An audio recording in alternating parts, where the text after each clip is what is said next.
If you're a podcast host, listen up, this one's for you. My name is Allie Jackson. I'm the host of Finding Mr. Height, a dating and relationship podcast that I've been doing for 4 years now, sharing my positive and practical approach to dating that's built on my own life experience. And I wanted to share another experience that I've had, my secret behind monetizing my show. It's called Red Circle, and I was just telling my colleague about how much I love their platform. With Red Circle, not only am I getting a seamless hosting experience, but I also love the support I receive in ad sales. It's not just typical ad sales either. It's targeted opportunities based on my show and my life. And the platform is super simple. You just set your preferences and Red Circle matches you with sponsors that align with your show. You can vet every opportunity and their platform gives you great analytics. More recently too, my Red Circle team has brought me opportunities outside of my podcast on social media to really augment the podcast partnerships, bring them full circle. I just can't recommend them enough. If you want to give it a try, go to redcircle.com to get your free trial. That's redcircle.com for a free trial. Welcome to the law firm of Davis and Davis. We're not a real law firm. Go ahead, grab a beer, a glass of wine, sit back and listen.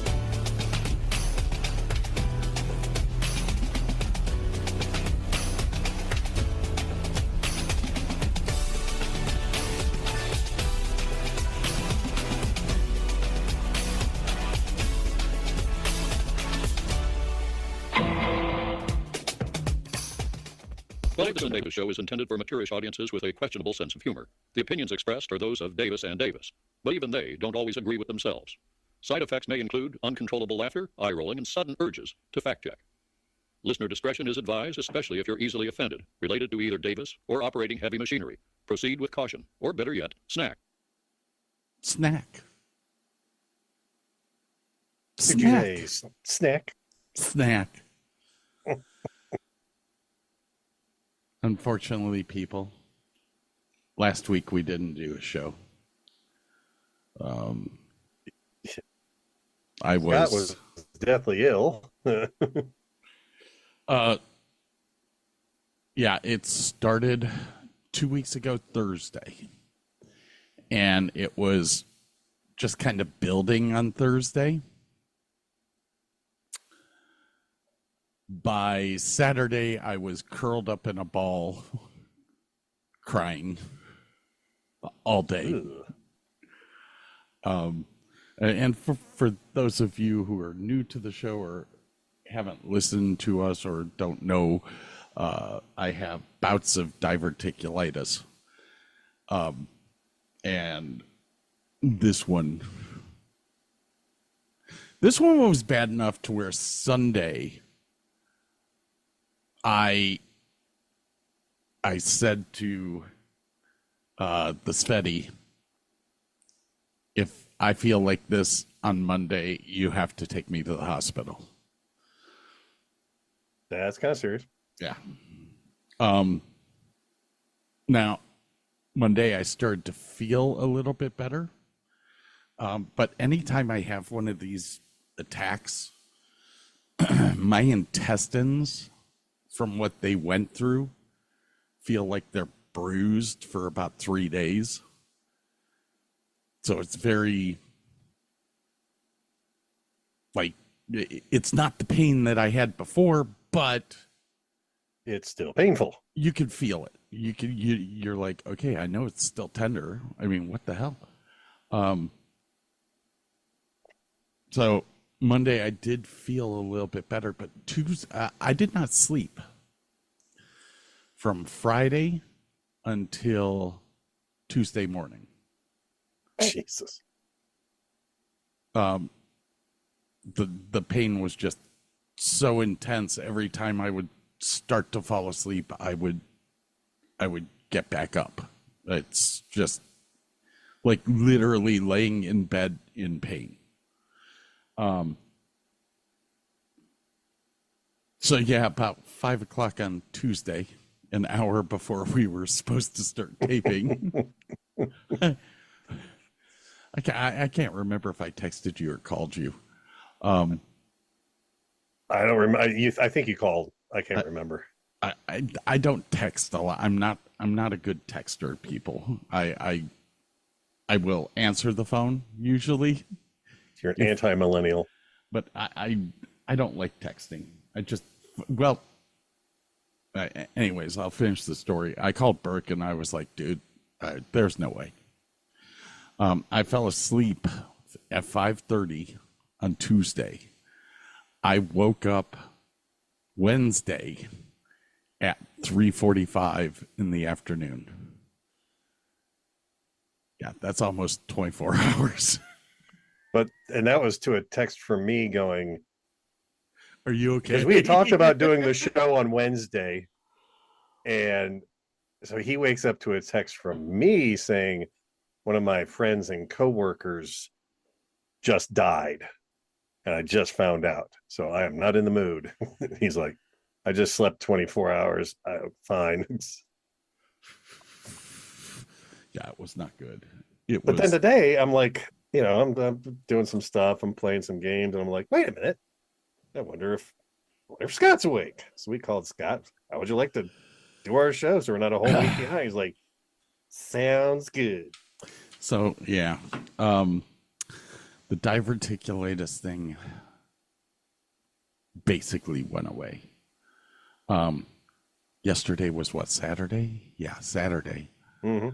I went with Dr. Weber to a bunch of wineries in McKinney. And good wine. Oh, really good wine. So we went to the first winery, we drank.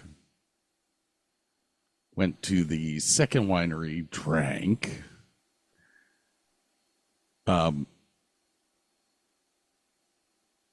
Then decided it was proper time to, actually we went to the first winery, then I think we went to dinner and then to the second winery.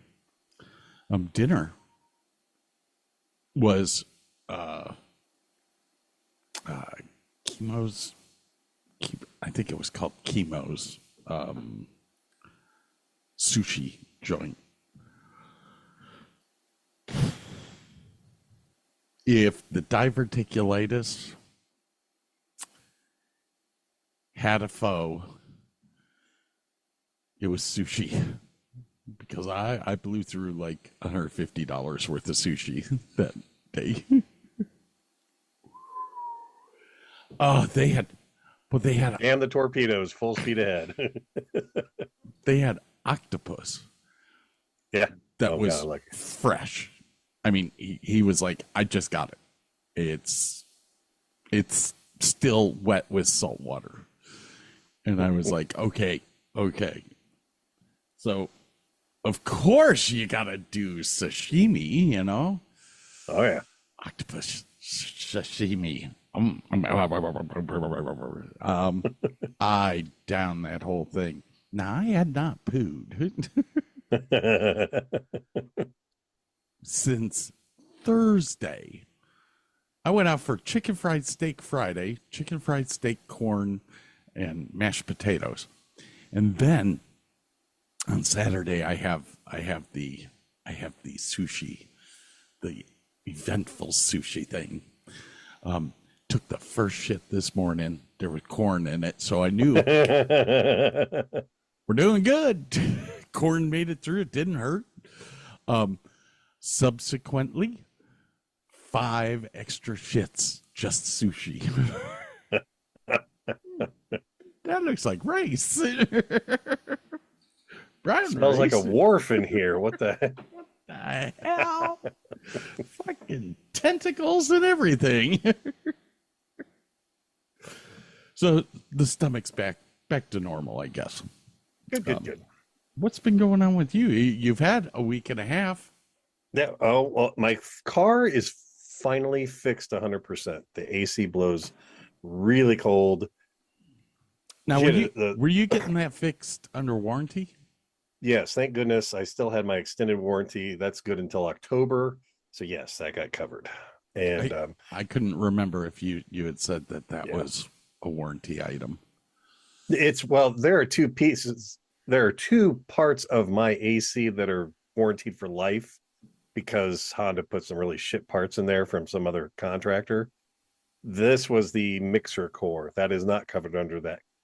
This is the part that blew out. So Ooh, we hate that though. That's Yeah. got to rip the whole dashboard out. Just the lower part. This wasn't like the whole top. This is just the lower part. I've got a picture if you want to see it. But the good news is I had this little squeak under my dash on the left-hand Squeak. side, and it's gone. Squeak. It's totally gone. It would just, I'd be going over bumps here. But it's gone. Yeah, that's awesome, man. Car's running good. Okay, so you know Nine Inch Nails.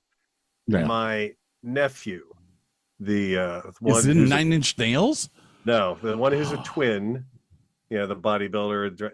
So he was the drummer in their heavy metal band, Volston, and he's got a Twitch channel, and so I'll jump on every now and then.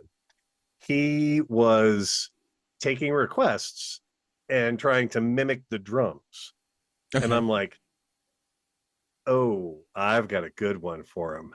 March of the Pigs. Oh no. I broke him. He's like, I can't wrap my head around it. He's like, dun, dun, dun, dun, dun, dun, dun, dun, dun, dun, dun, dun, dun. I can't do it. It was hilarious.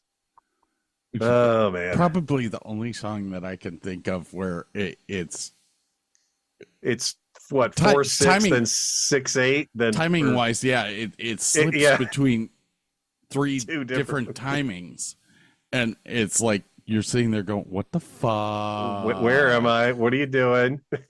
Like when I would play drums, I have a little box that has an LED light on it that blinks, gives you a backbeat, or that gives you, your metronome. Your metronome. You set it for whatever timing you need it to be at. And when timing, like that song, I'd never be able to play because I'd be looking at the light going, well, that doesn't work now. What do I do now? We have deviated from that. Sorry. Yeah. Nine Inch Nails. Another fabulous band. I have something that will make you feel old and depressed. Okay. The Rocky Horror Picture Show is 50 years old this 50. month. Yeah. A lot of cinemas don't even play it anymore. Well, it's a 50-year-old movie. What do you expect? But it was an icon. Yeah. I don't know. You'll have that on the big show. You'll have that on the big jobs. Did you hear that Justin Timberlake got diagnosed with Lyme disease? I didn't hear about it, but I mean, it's very simple to get. You get it from mosquitoes or ticks. Yeah, ticks. Yeah. It's either one can carry Lyme disease. Yeah. It's more prevalent in ticks than mosquitoes because mosquitoes use multiple hosts and it burns through them quicker. But you can get Lyme disease from a mosquito. No, that's bad because I know a couple of people that deal with Lyme disease, and you never get rid of it. No. It's like diverticulitis. Bad luggage.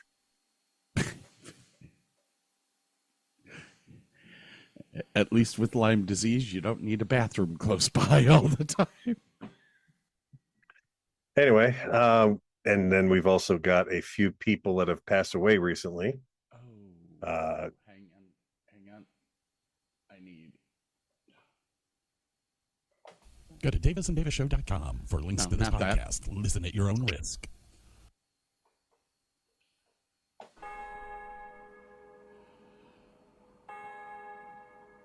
Sacrosanctus Domine,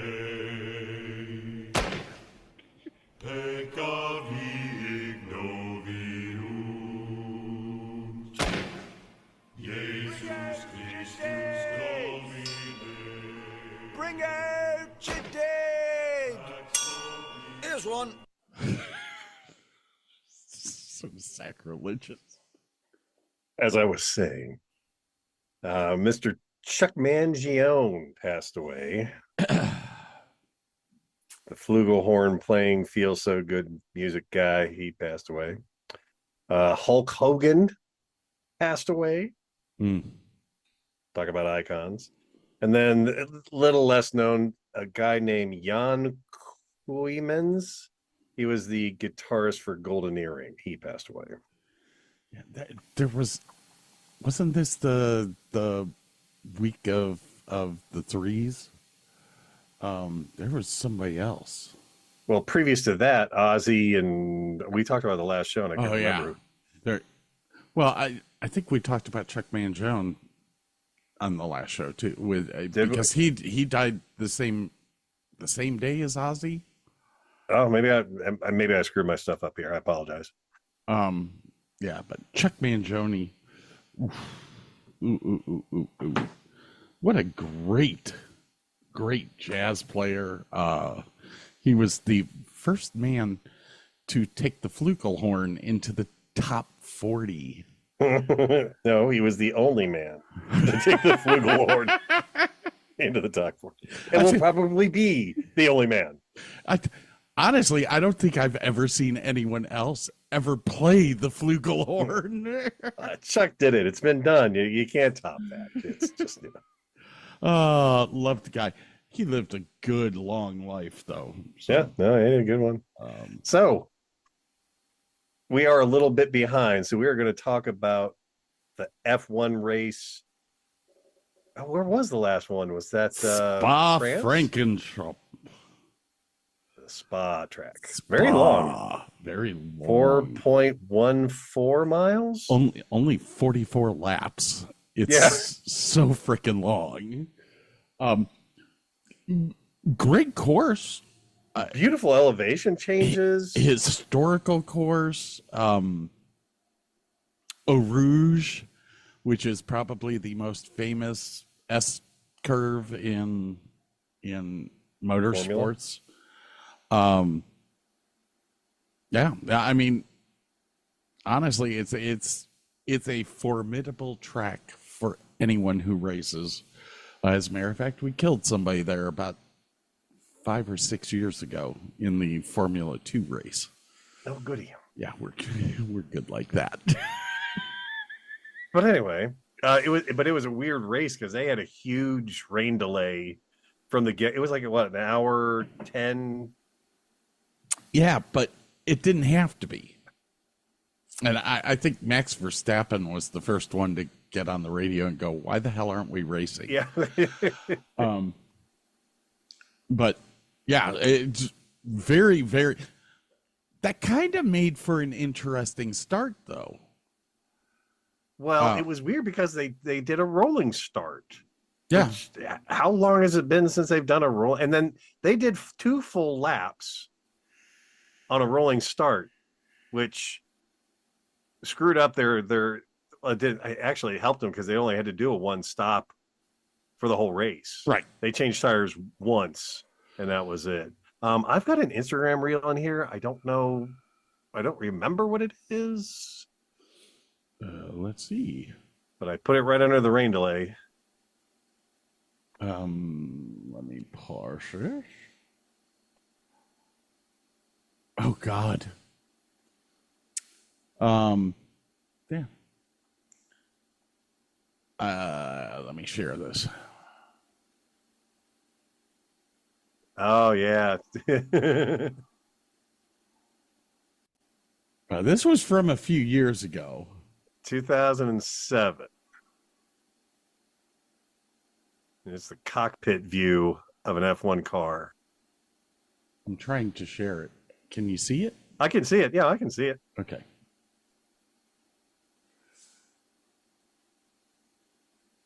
Can't hear it.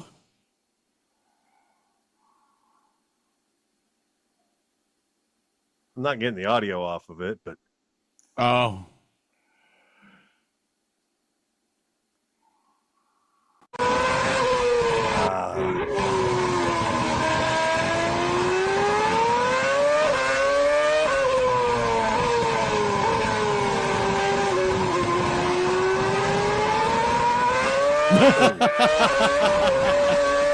little off track there, but we're back on.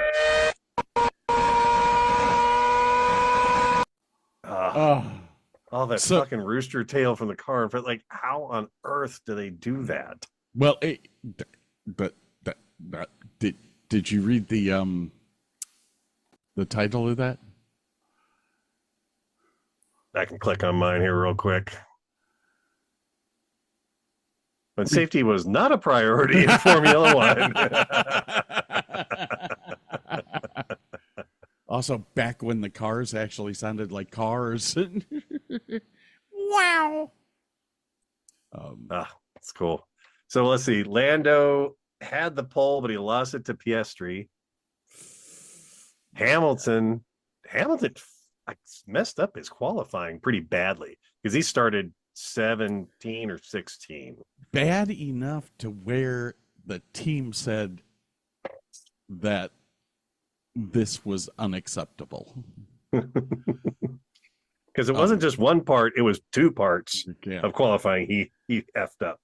But he totally effed up in the fact that he went all the way off the track and had his time deleted.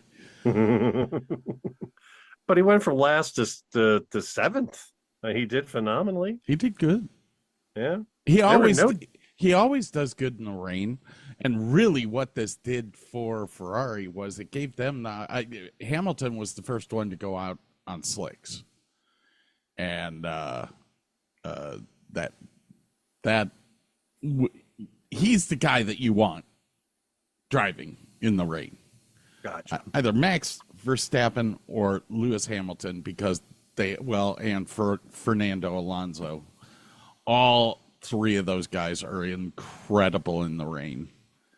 And there was not a single DNF in that group, which since I've been watching it this year, that's a first for me. And it looks like there was only one car that spun, but he was right back on the track. That was it. It was like the cleanest race I've seen. Not a lot of wrecking. No. You know, when you can look at the timing sheets and see that Lance Stroll is not last, it's a good race. Because that boy can't drive. So that was the two McLarens, and who came in third? I can't remember now. Is it Leclerc? That's right. Yeah, he had a great run that day. Yeah. I think Leclerc's probably the toughest one out of them all to go up against McLaren. But a statistic came out today basically saying that McLaren could take the next 4 races off and still win the championship. So yeah. Well, let's see. Piastri. Well, this is as of today, which it just had a race we're not going to talk about. We'll talk about that next week. Piastri and Norris are in the 284 and 275. I can't understand. Verstappen's last 3 races I've seen him, he's finished way down there. He's like 5th and 6th. But somehow he's in 3rd place overall with 187. That's not going to last long. Ferrari. Russell in the Mercedes is 172. Leclerc's 151. Hamilton's 109. Those are the people in the triple digits there. Yeah. But the thing about Verstappen that you have to, good racer, great racer, won multiple championships year after year after year. Their car's not the best anymore. No. Where Max Verstappen starts to suck as a racer is when he's in the field, because he lets his emotions get the best of him. And we saw it in Spa, where he becomes absolutely reckless in his driving. And in the end, this is going to end up being his downfall, because he's going to start getting penalties. When we talk about the next race, There were some penalties. You'll see that it keeps getting worse and worse. He's going to push it until he finally gets a penalty, and then he'll sit there and scream, "I guess we're not allowed to brake behind the pace car anymore." Oscar Piastri. But this fight between the McLarens is getting good. They are within 20 points of each other right now. I just got rid of it. I apologize. Yeah, okay. As of today, the underdog. Don't mention today's. I don't know what last week was. They're about 20 points behind, or 20 points away from each other before today's race. Yeah. But gonna be good. And what I like about those two is that they're young enough to be stupid in the things that they do, but they've been around long enough to not make really stupid mistakes, like and wrecking each other. Yeah, well, the team has been very specific about those two cars don't touch. We have one rule, and only one rule. Zach we Brown. don't hit each other's cars. Zach Brown is the principal for McLaren Racing, and he's definitely made it clear. We want you guys to race each other. We don't want you guys to wreck each other. Don't touch at all. If you can't make it by with a foot between you, don't try it. Just don't do it. But it's becoming a really, this reminds me of I think it was Lewis Hamilton and Kimi Räikkönen going after no, it was Nico Rosberg.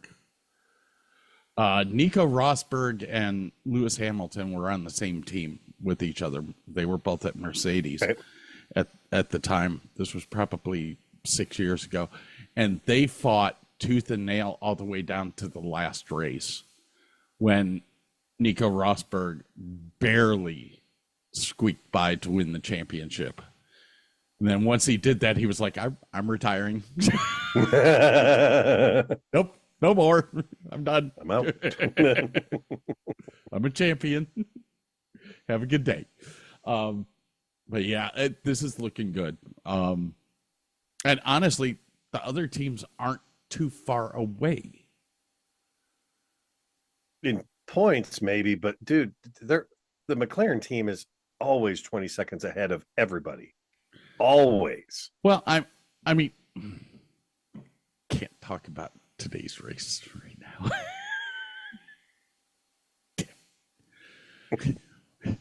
And when we record on Tuesday, we'll have this discussion. Okay. All right, so we're done with F1. What are we doing? What else are we doing? Well, we have this.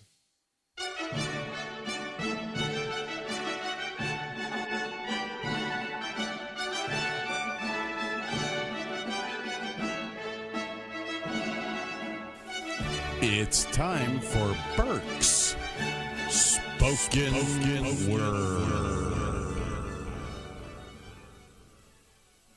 Well, you think all your anger is justified. Me, I think it's just your wounded pride. What did you really think she was going to do? She is a real woman, not a doormat for you. You want her back, but it's too late. Why don't we just cut to the chase? Man to man, tell me the truth. Tell me, were you ever there when she needed you?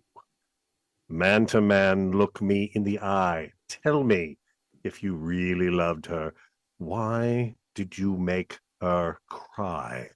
Man to man, well, who cheated on who?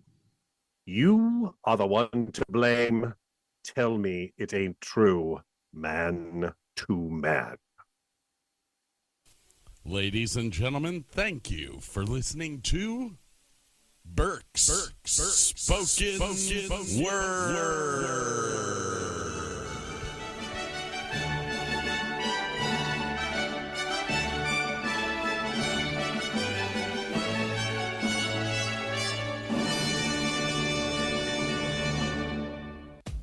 It's time for the Davis and Davis Show Motivational Minute. If you are surrounded by fucking idiots, evade and elude them at all costs. The condition of the idiot is contagious, and there is no benefit to the interaction with fucking idiots. They will only bring you down to their level and cause you much mental anguish. So avoid them at all costs. It is better for you. That is all.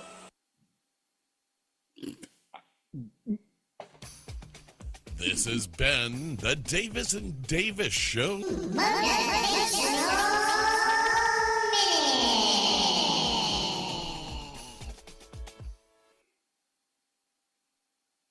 It's time for the Davis and Davis Show Speed Test.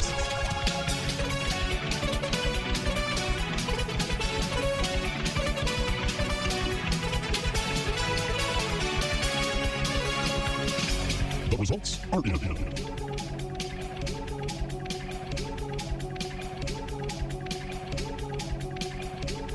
I did one earlier, and I was only like 5 or 6 up. I'm better now.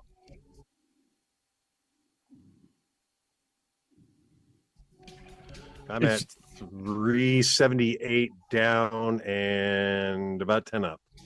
Really? Because you were coming in mumbo jumbled. Like during the Like even just a second ago. huh. I'm at 700 down and 32 up.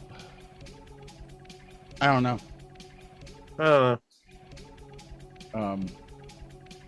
Yeah, I don't know.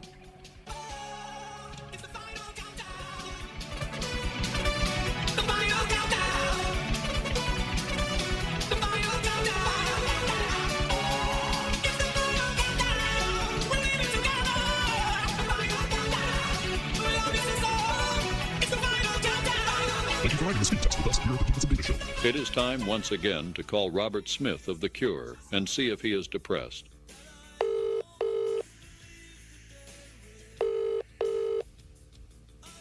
Hello? Hello, Mr. Smith. How are you feeling today? I'm feeling quite depressed today. There you have it. Robert is depressed. Again.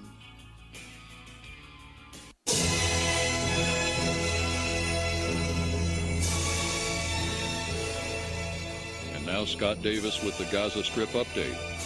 They're still fighting. That was Scott Davis with the Gaza Strip update. This is Burke Davis with the Ukraine War update. They're still fighting. That was Burke Davis with the Ukraine War update.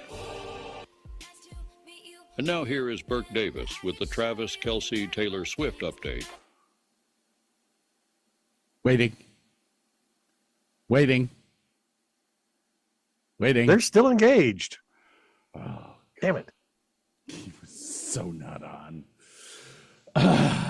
On today's episode of How Fucked Up Is Fucked Up. That's fucked up. And that's fucked up. And How do I change that shit?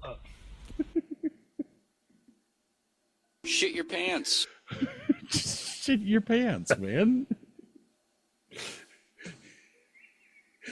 It's all in the reflexes. Burke's got no reflexes right now. All right, ladies and Wait a gentlemen. minute. What? I did send you the updated Travis. Is it in the drive? Yeah. Bear with suggestions. I know how much you don't like texting, but I remember texting it to you. bear with, shared with me. Weekly music. Oh no. oh, Burke's not with it. Oh no.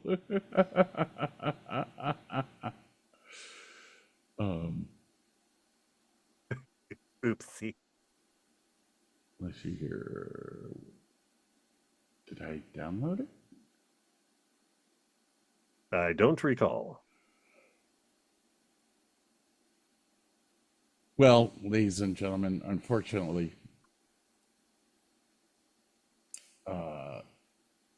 here.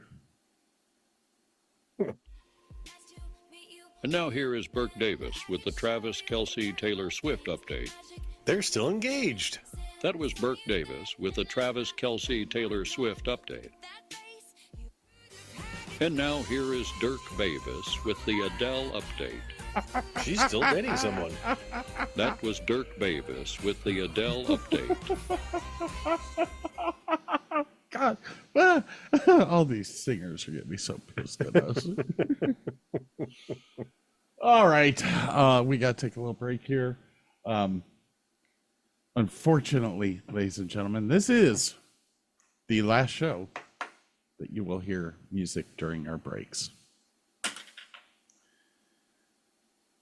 Because you want to be on YouTube. Not that we are now getting demonetized for music. So on podcasts. Yes. New rules. And the copyrighted music is keeping our show from being seen on 2 platforms. Wow. So it now ends. So now the deep dive into uncopyrighted music begins, huh?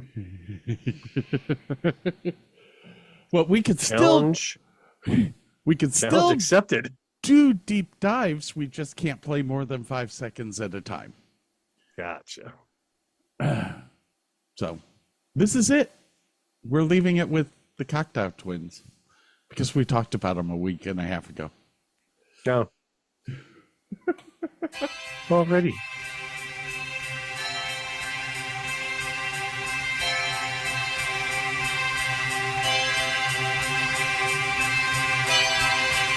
Every time I hear this, it reminds me of Christmas.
I'm Kristen Bell, and if you know my husband Dax, then you also know he loves shopping for a car. Selling a car? Not so much. We're really doing this, huh?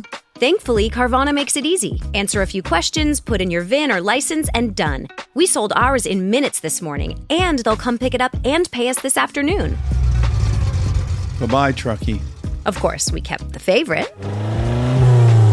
Hello, other Truckee. Sell your car with Carvana today. Terms and conditions apply.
Little bit of Scottish. As if it's not Scottish, it's crap. All right, y'all asked for part 2. Here we go. First of all, shout out to the boomers. Yes, because that's who raised Generation X, and they didn't give a shit. They checked on our ass once a day just to make sure we were still alive because they had bills to pay and sleep to catch up on.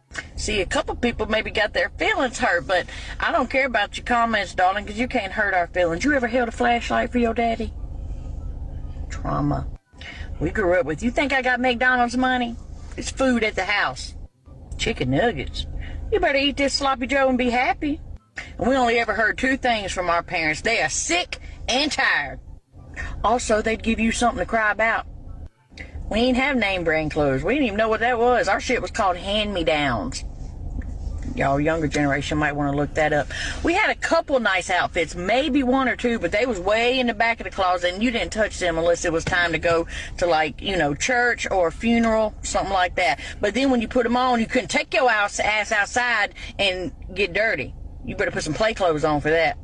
And when you heard your mama yell out your whole name, like your whole government name, your heart fell into your stomach. And you just thought your mama whooped your ass. Wait until you heard those words. Just wait till your daddy gets home. And you didn't get to say phrases to your parents like, I can't. Because you know what you would hear? Can't never could. The hell does that mean? And there was no stranger danger. It was a simpler time. You was going to go spend the night with somebody. Your parents didn't have to meet the other parents and do a background check. None of that shit. They just pull up and put your ass out the car and drive off. Pull up at the skating rink, let you out, drive off, give you $5. I'll pick you up later. And if you ever called your mama's job and asked for her and it was on some stupid shit, she was sounding all professional on the phone because her coworkers could hear her. But honey, when you got home, you gonna find out why you don't call her job.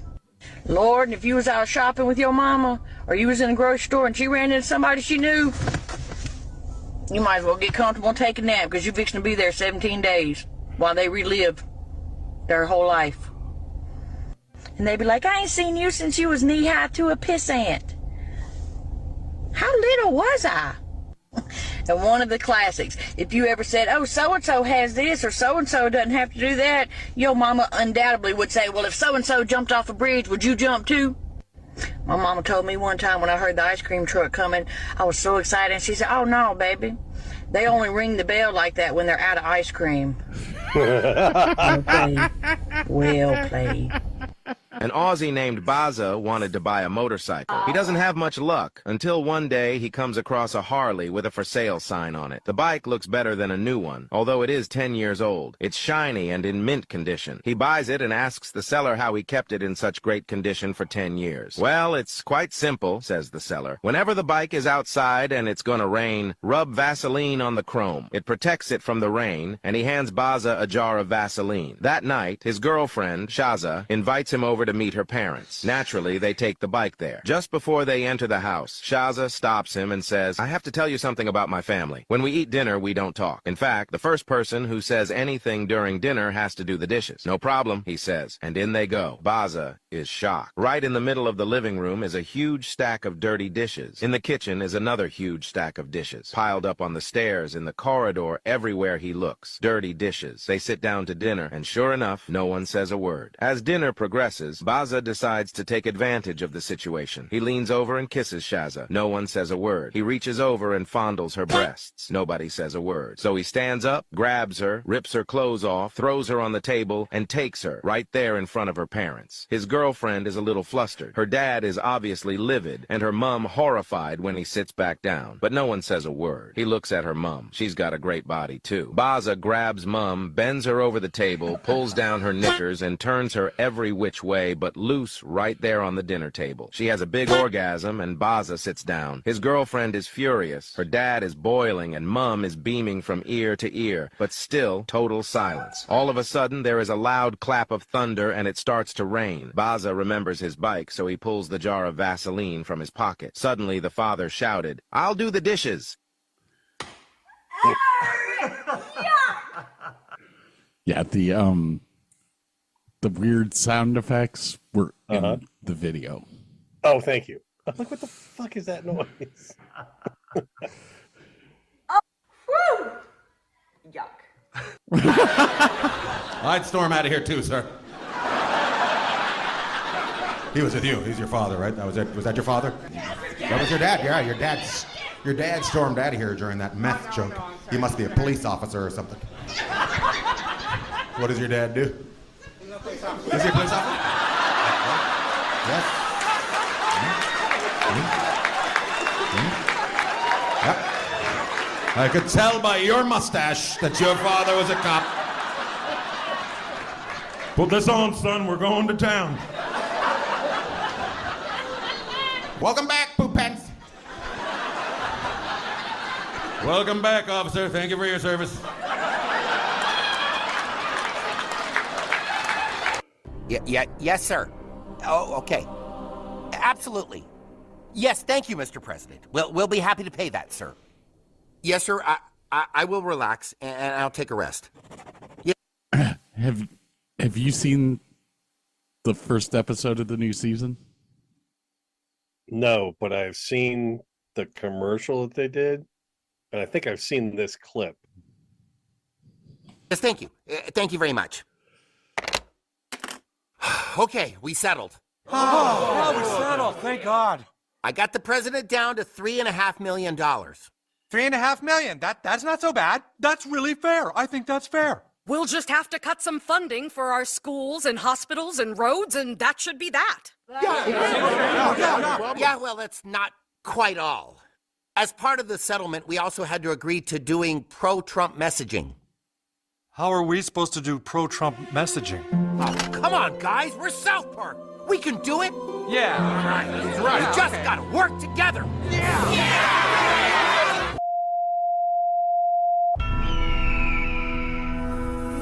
Who walked through the desert for you?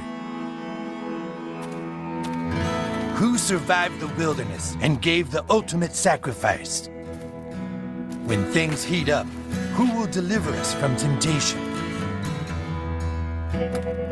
Donald J. Trump. No matter how hot it gets, he's not afraid to fight for America. With conviction, discipline, and trust in God, he survived the desert.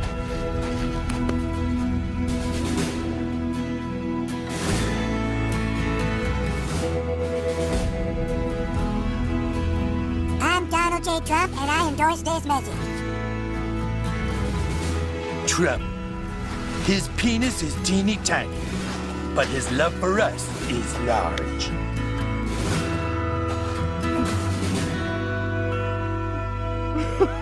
I watched it, and I went, oh my God. Do you know what that was? That was Trey Parker's finger. Oh my God, that was so fucking brilliant. All right, got a couple more for you.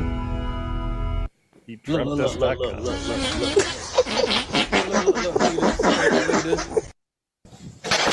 What'd you say? I was just looking at the very end. There's a hetrumpeddus.com website. I wonder if it's for real.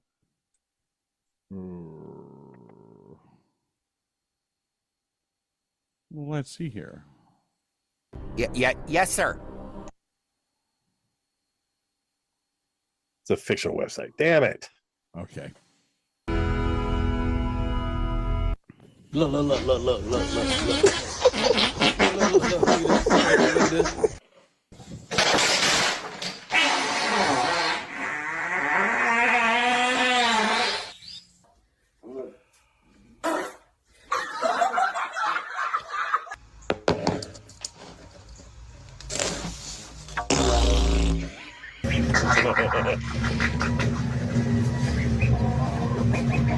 Let me try again.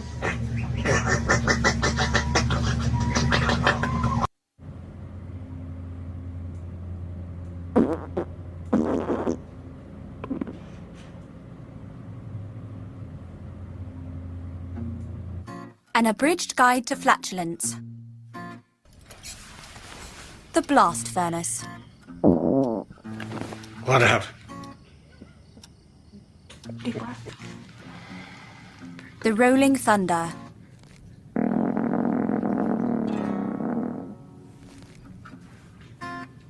The horn of Jericho.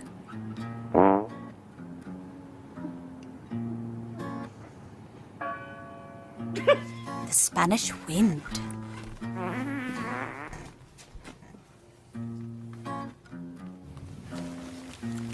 The cover-up.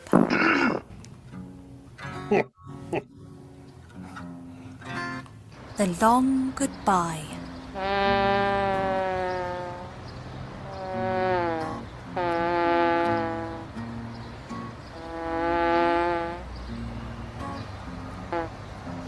Farts are funny, but frequent gas and bloating may be possible symptoms of colon cancer. So know the warning signs at any age and share this video.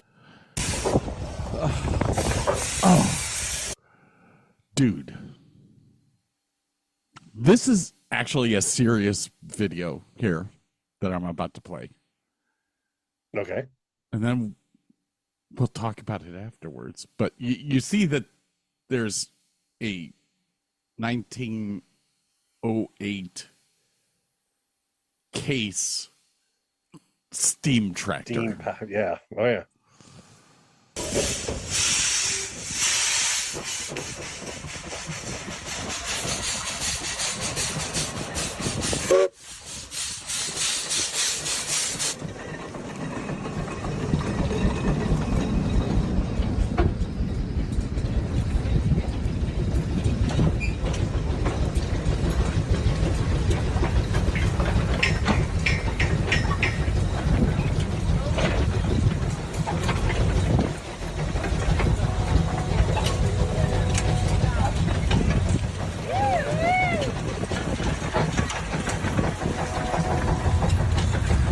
That's a 50 plow wagon that it's pulling, and the only way that it works is to have 50 people on it dropping plows. That's insane that was how things used to be. Just cool as shit. You and I talked about LaFreak the other day. We talked about him and listened to him a little bit, I think. Get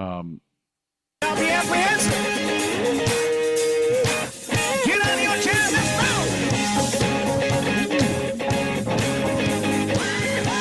Curly!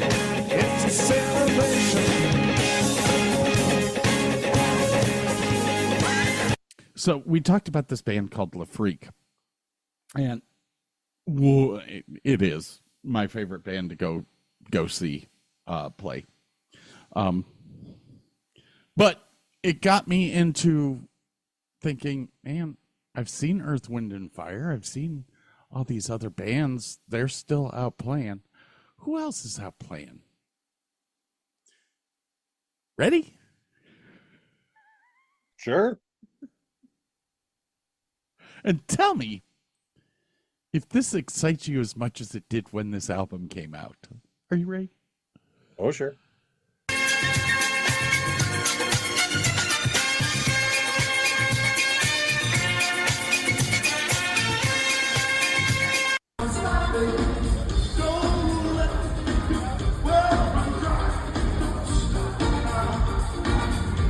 Is that really him? Yes.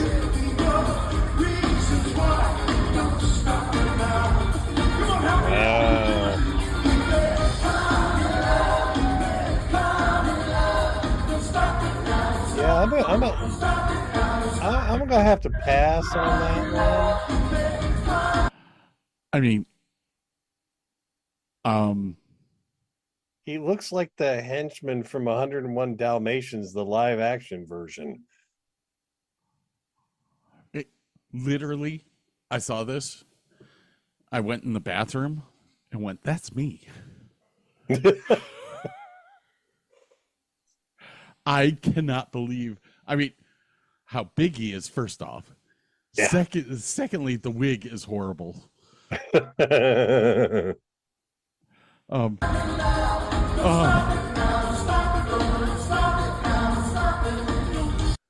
Five Chins is I'm amazed. I think that was the last one. Yeah, the rest of them are for Tuesday's show. Gotcha. Alrighty then. But wow, he does not look good. Apparently somebody FaceTimed me and I answered while we were doing the show. I hope they enjoyed the show for free. All right, ladies and gentlemen, we got a show for you today. Finally. Yeah. Well, it's not going to be a long show because... Yeah, that's all right. So we're talking about the pre-Put in Bay show. Oh, really? Oh, no.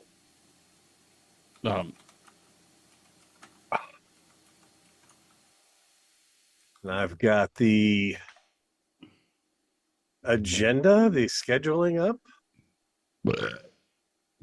Yeah, did you see the list? Yes, I have that pulled up as we speak. You're the man. And then I went and found the Put in Bay schedule.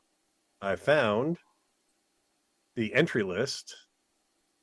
I found the Rocker Cover Racers rules because we disregarded those last year. Did we now? Did we? Just by double? It Were was we tiny. a little overweight? Just an ounce or 32. I don't. Who was asked to add more weight to this? We did what we were told. Exactly. I'm not liable for the actions. I don't know nothing. I just drive the bus. Okay. All right. So this year, the Put in Bay race officially is September 16th through the 18th. The Sunday before, which usually has the antique car race off of the Miller Ferry. It's not the actual antique. It's the parade. Sunday's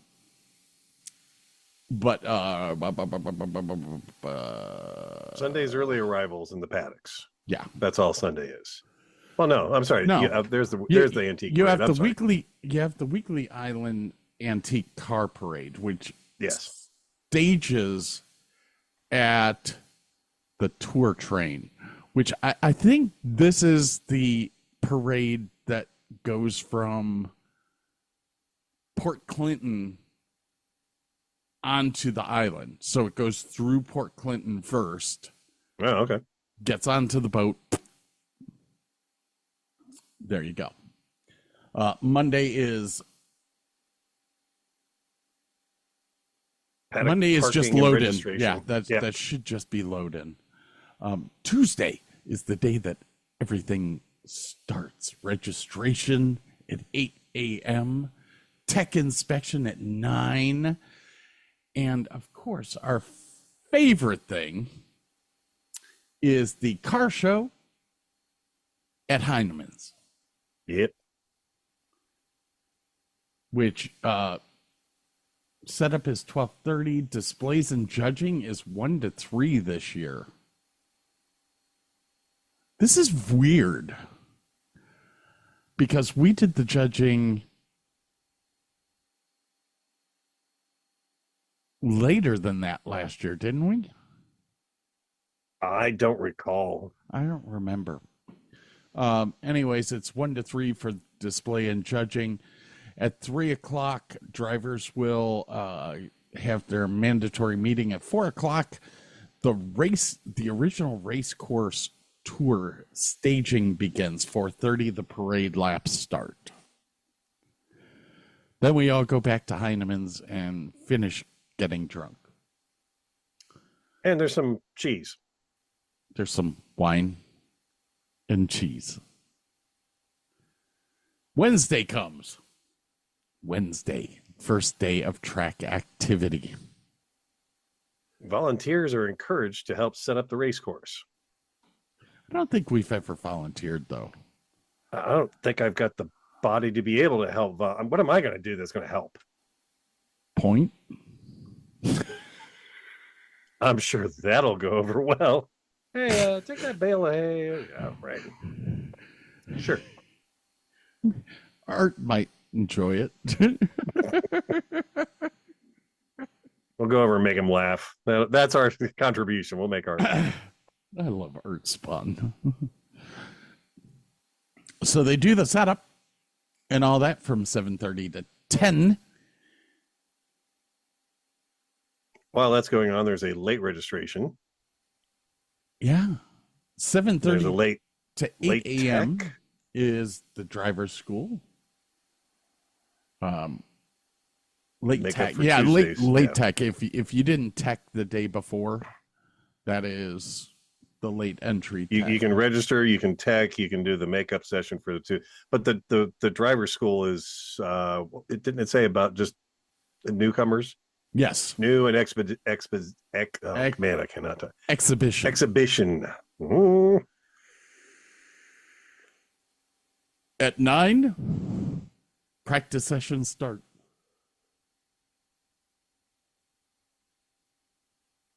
There's a separate racing schedule. I don't think I have that. Well, it's just the groupings. Yeah. Group A, Group B, Group C, Group D. Anyways, stage registered streetcars track tour. I guess we're doing streetcars instead of the Elbas.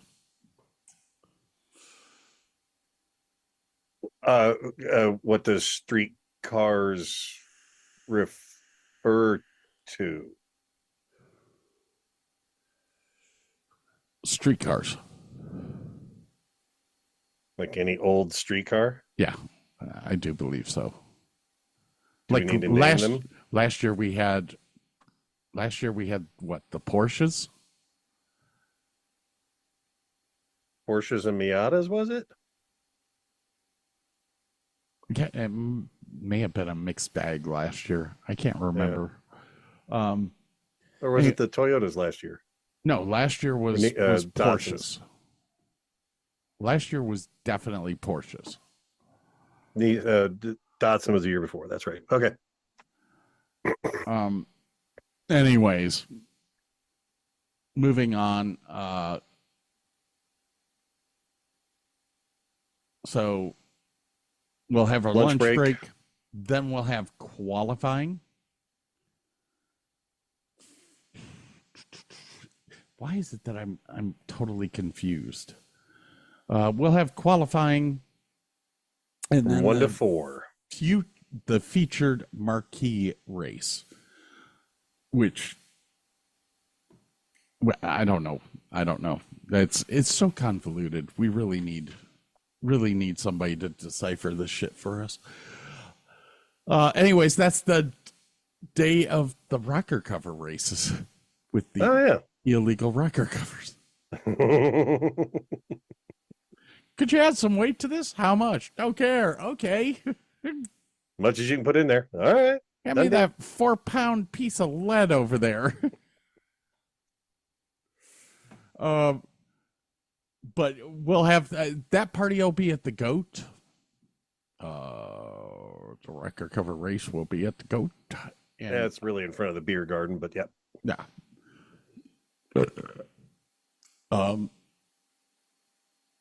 There is the buffet dinner for the racers. We're never invited to that, so we're not racing. Why would we be?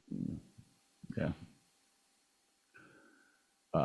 Which leads us to the next day, Thursday, September 18th, 2025. 8 a.m. drivers meeting. 9 a.m. morning race activities. See separate race schedule. That's going to be the morning heat races. We then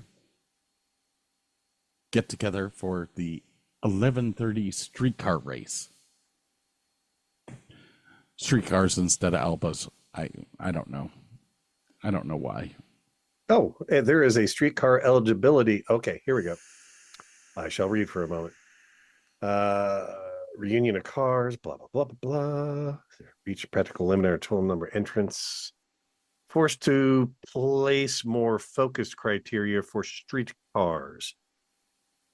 2 categories, pre-1964 and similar continuation models, and 64 through 72 and similar continuation models.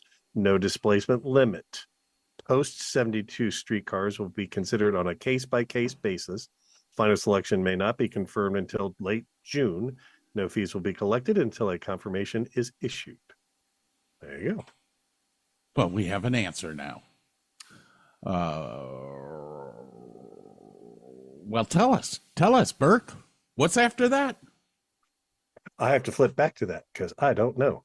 Rocker cover races, streetcars, 12 to 1, lunch break, track touring for event streetcars. At 12:30, we have the official opening ceremonies. Put-in Bay Legion Post, Honor Guard, flag raising, a flyover with World War II Pilots Association. Very cool, very cool. 1 to 4, racing activities at the airport. I would assume that means the real racing begins.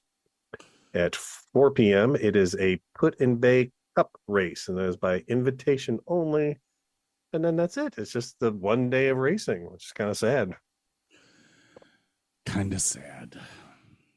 Don't worry, there's other stuff to do, ladies and gentlemen, because September 19th is the day after. That's my birthday. We'll be getting, pretty skippy. Little skippy. Little skippy.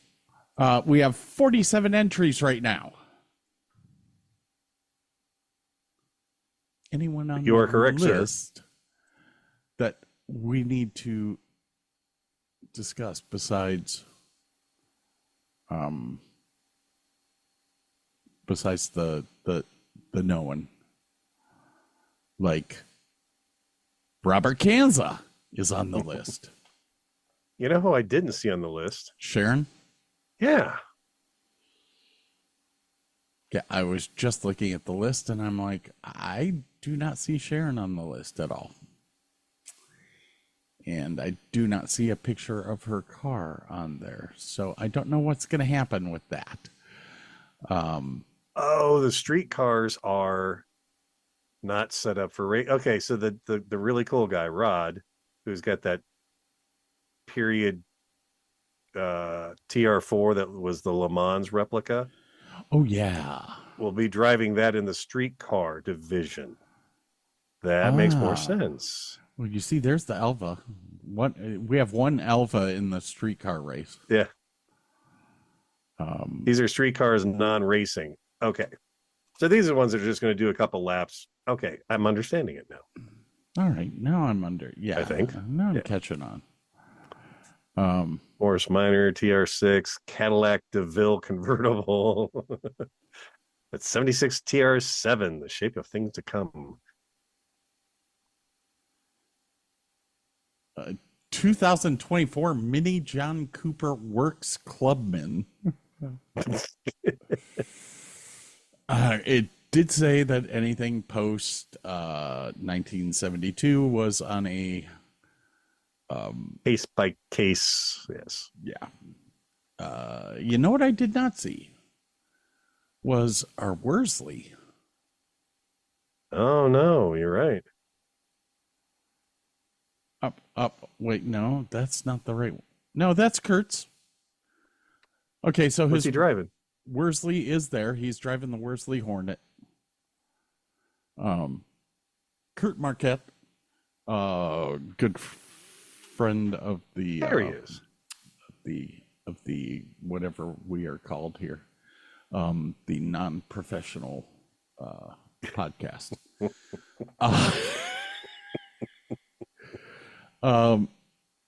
Who's our buddy and friend from Put-in Bay?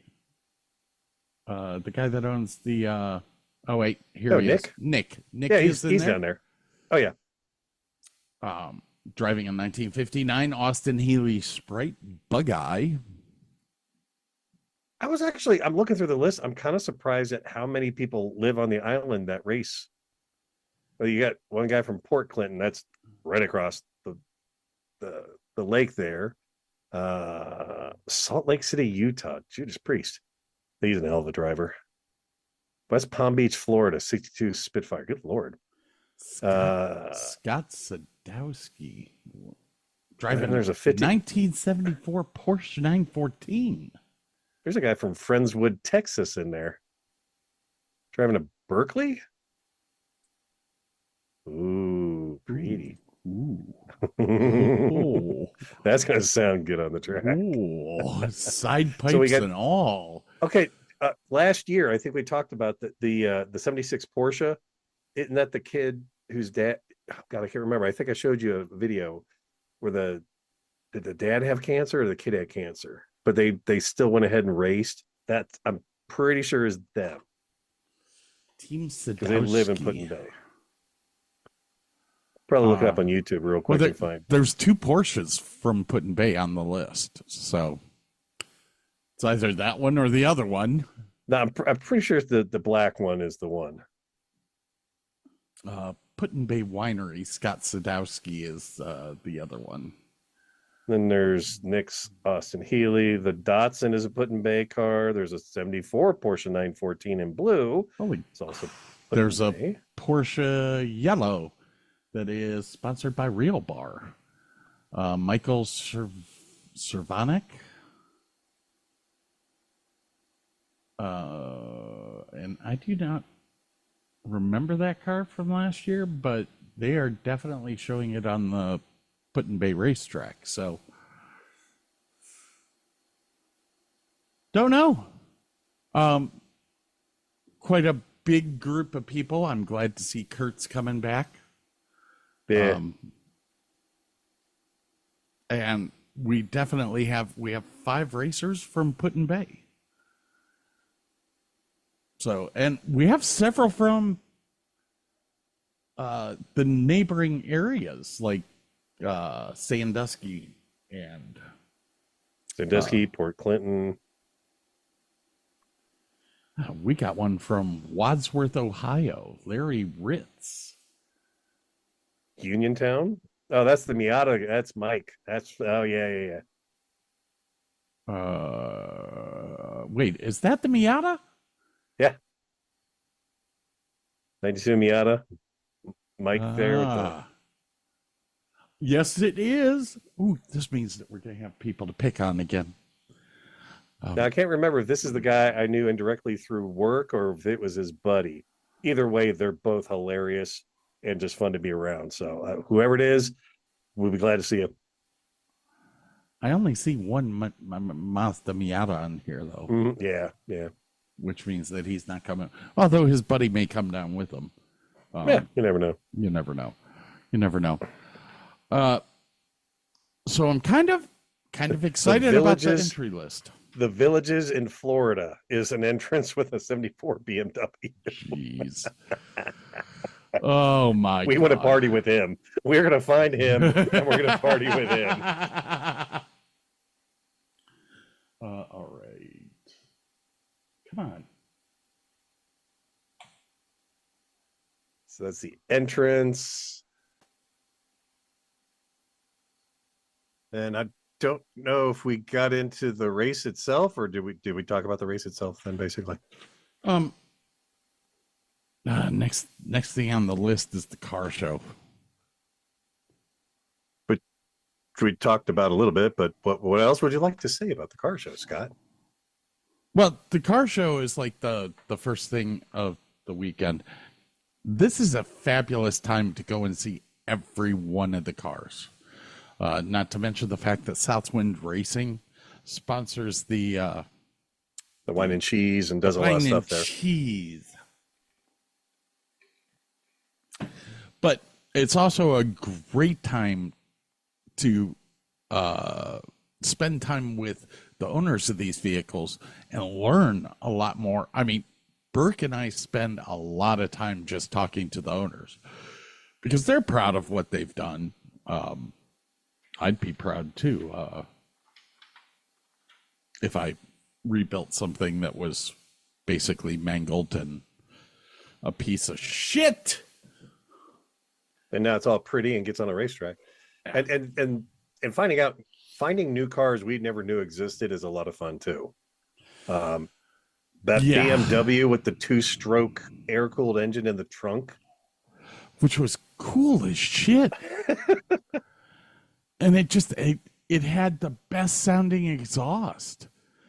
We were like, what is that? What does that sound like? When we found out it was a motorcycle engine, we're like, yes, yeah, I mean, that's it. The guy looked at us. He was like, that's a motorcycle engine that we just cut the. No, that's the way it was built. No, they cut the header pipe off right at the heads. That's why it was so loud. Oh, got it. He was like, oh yeah, you get extra so much compression when you do that. Okay.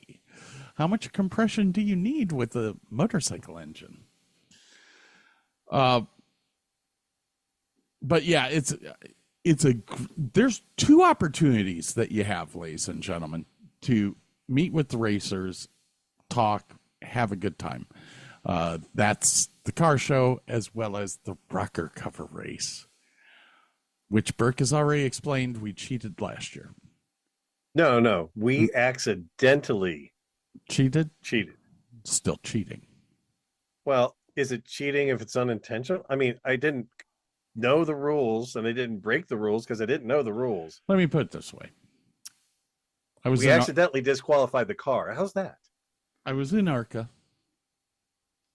went to the track, ran practice, had an official come by and look at our car. Didn't think anything of it. Go to do the race and find out that we'd been disqualified for having an illegal part, which was part of the sway bar. Well, the previous owner had cut into the sway bar retaining bar, hollowed it out to make it thinner and lighter. I mean, he gained, what, 5 pounds? If that. We had no clue that it was illegal until we got disqualified. Still illegal. It is illegal, and you were disqualified for having an illegal car, but you didn't cheat because you didn't actively do something you knew was wrong. It's a subtle difference.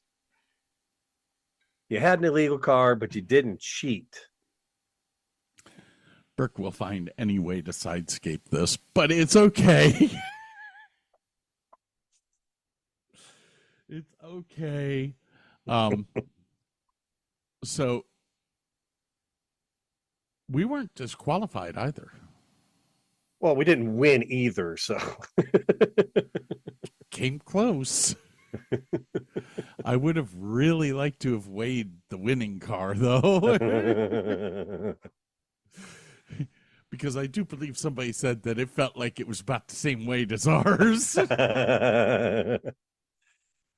Maybe they didn't know the rules either. I think, well, okay, you and I may have not known the rules.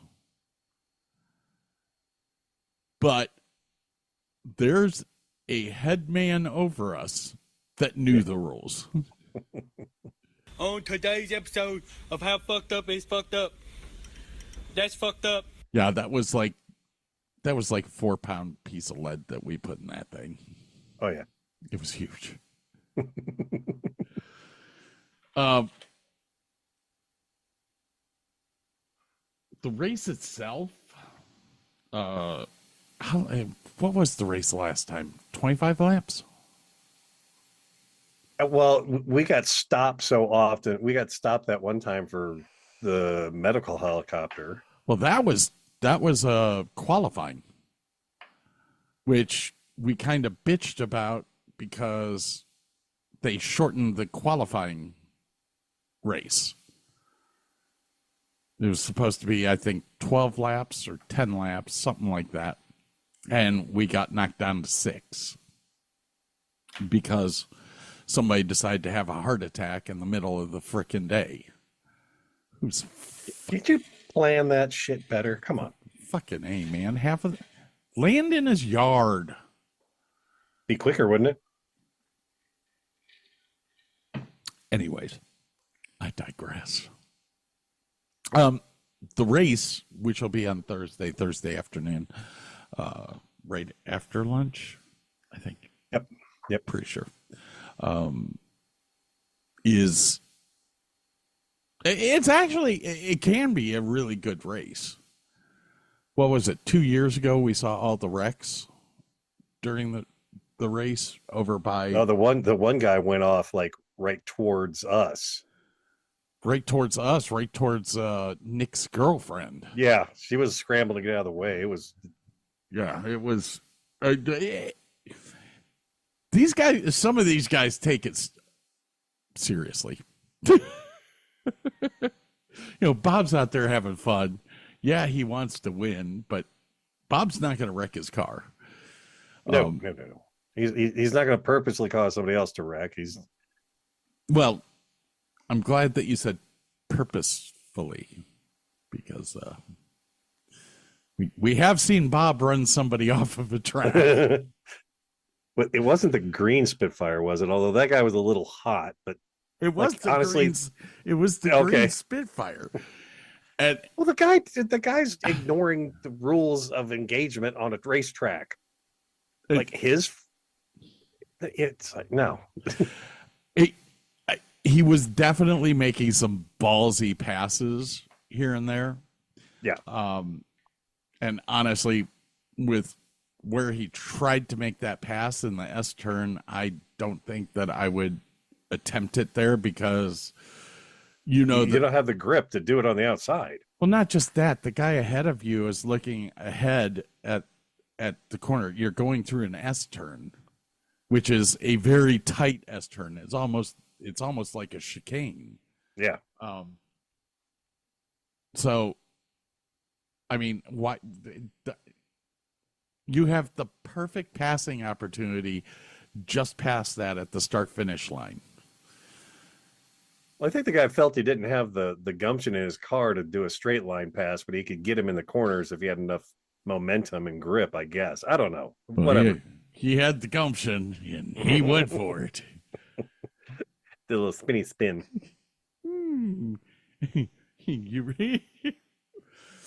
Yeah, you kind of wanted to look at Bob afterwards and go, did you not see the dirt and dust fly up in your mirror? No. I mean, Bob was great when he came back to the pits. He was like, what are you talking about? I didn't see a thing. Well, he follows the first rule of Italian driving. What is behind me is not important. So Italian driving is a bit beyond the German driving that I do. I mean, I just turn signals. What are those?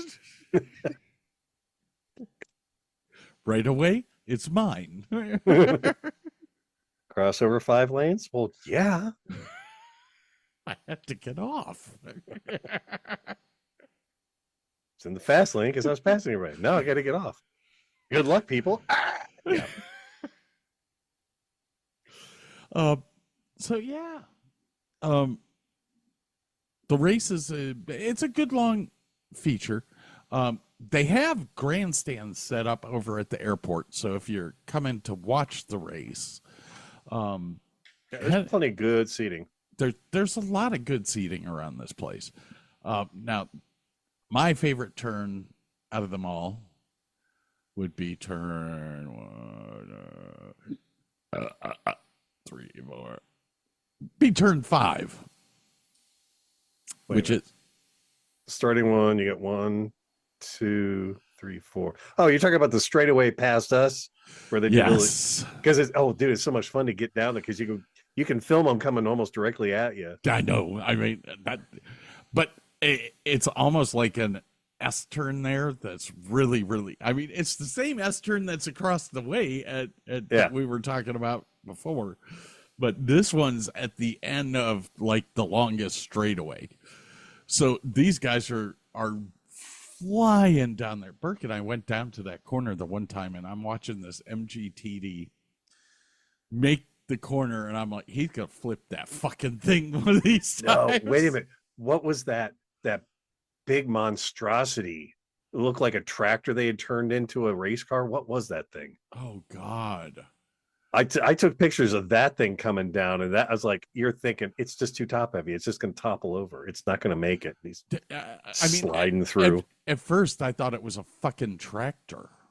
Yeah, it was so tall. Yeah, it was just the way that they put it together. But I mean, he had also these control arms on the side that I have no clue what they were for.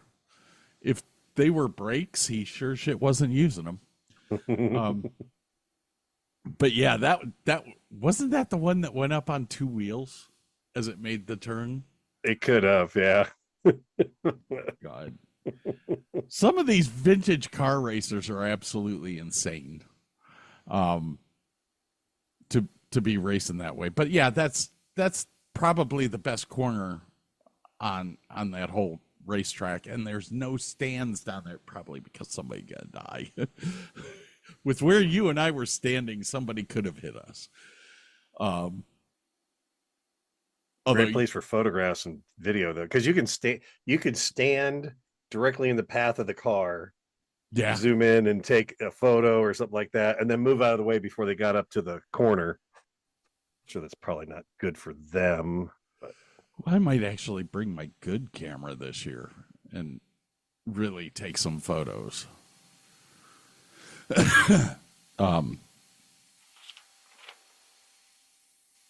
Yeah. The race itself, a blast. Yep. Oh, they had a food truck over there last year. I wonder if they're going to do that again this year. Oh, that was on the other side. We never got. Yeah, that was over at the airport side.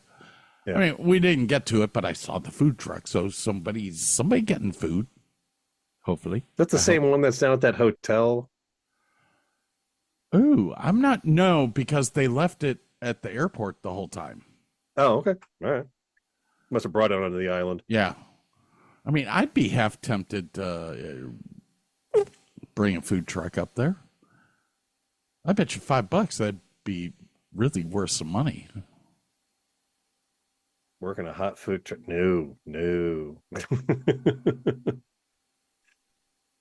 It's not hot when we're up there, though. He whines like a mule. It was 102 degrees day before yesterday here. 106 before that. Okay, 80 degrees? I'm fine. Yeah, it's only 78 here. It's nice. Why are y'all sweating? Jeez, I might have to put a coat on. To send my wife down there to you. I mean, honestly, Ohio is the only place that I wear long jeans every day. There's no shorts here, baby. It's too fucking cold up here. What do you mean? It's 82. It's cold. It's cold. So, after the race, well, actually, screw the race. We're done with the race. Are you ready? Sure. Favorite places to eat on the island? And is there any place that we have not eaten yet? Probably. Not many, but probably. Real Bar comes to mind as probably the most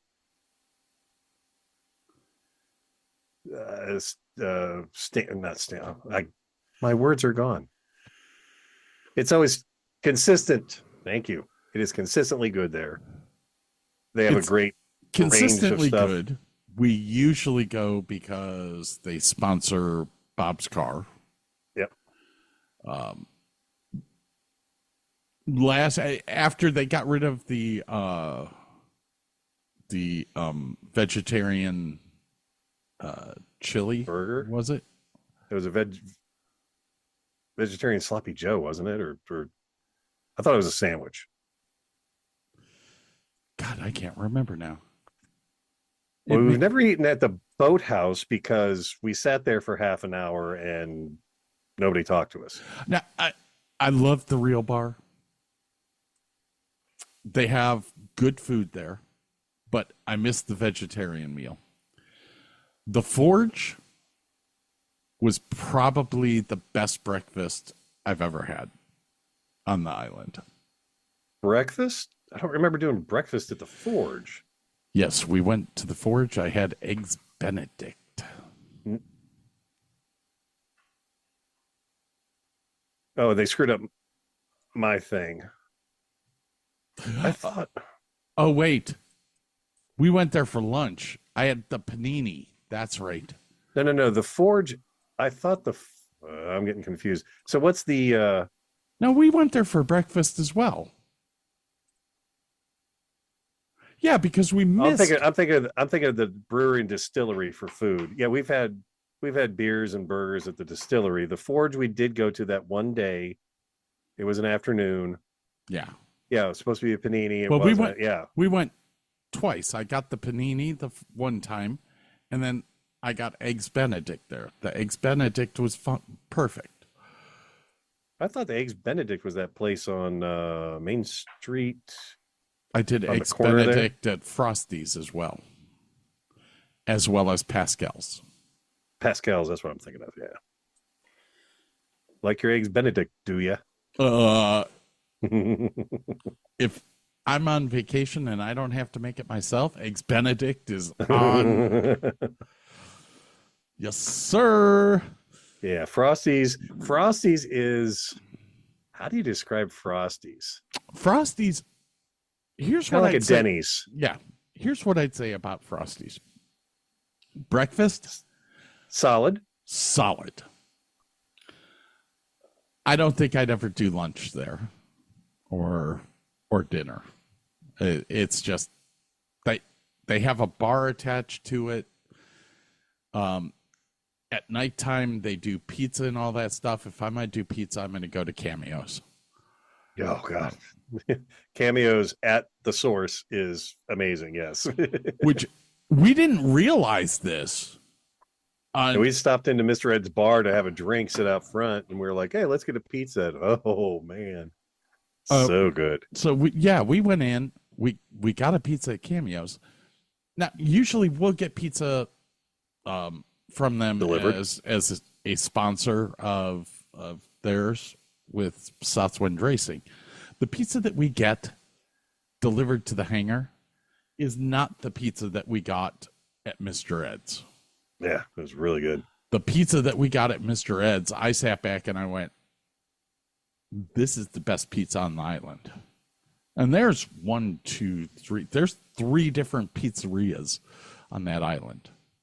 Let's see. Someplace else we've never been is Tipper's Seafood, the one that's attached to the beer barrel. Oh, yeah. That's the indoor thing. Yeah. Yeah. Been to the Mossback, the one on the corner there. Good. We had good fish. There. Yeah, we've been there a couple times.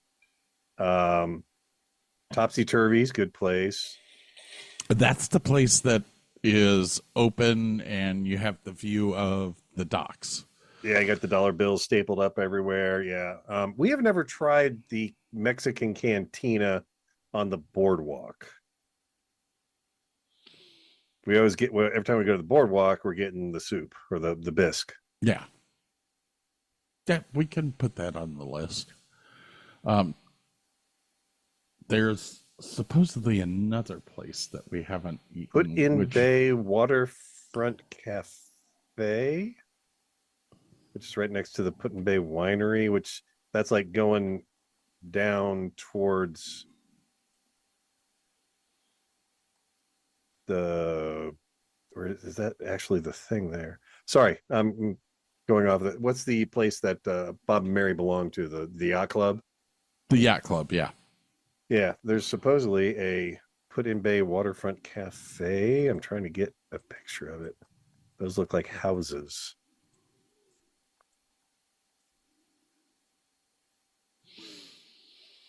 I don't know. I'm just looking at Google Maps and going, huh, there's something. Huh, there's something. Did we ever go into Hooligan's Irish Pub? Yes. Yeah. Oh, yeah. We had their fish solid and place chips. to eat. Yeah. Which I was not disappointed in at all. Well, we had come off of going to Cleveland and getting them, and they were fantastic. That was Sandbar Grill? Hooligans, right? Where's their menu? I think I want to go back to Hooligans. Yeah.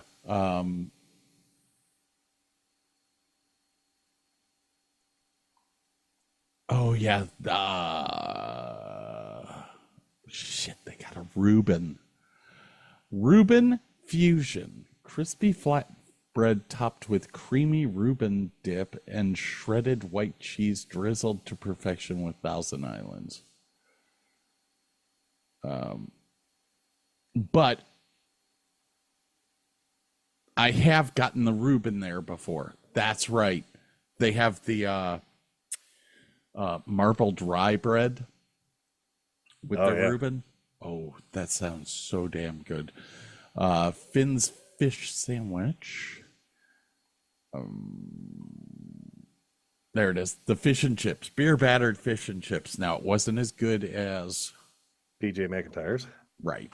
But it was solid. It was very solid. It was very solid.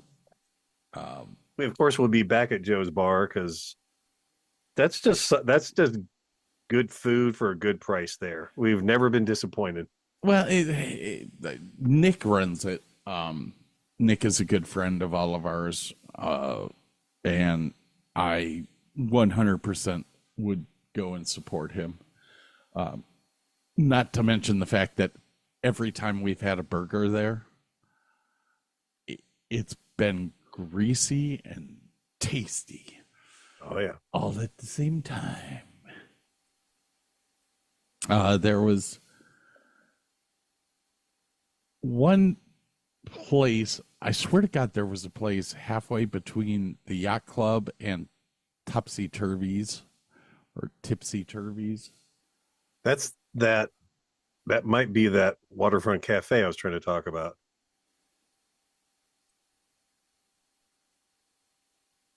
That could very well be. Oh. Because that's right where it is on the map. Oh, my God. Yes, Scott. Lonnie Anderson just died. Really? Yep. She was just in a movie with Liam Neeson, the remake of Naked Gun. Lonnie Anderson, famous for portraying receptionist Jennifer Marlowe. Oh, sorry. In WKRP in Cincinnati, has died. She was also famous for dating Burt Reynolds.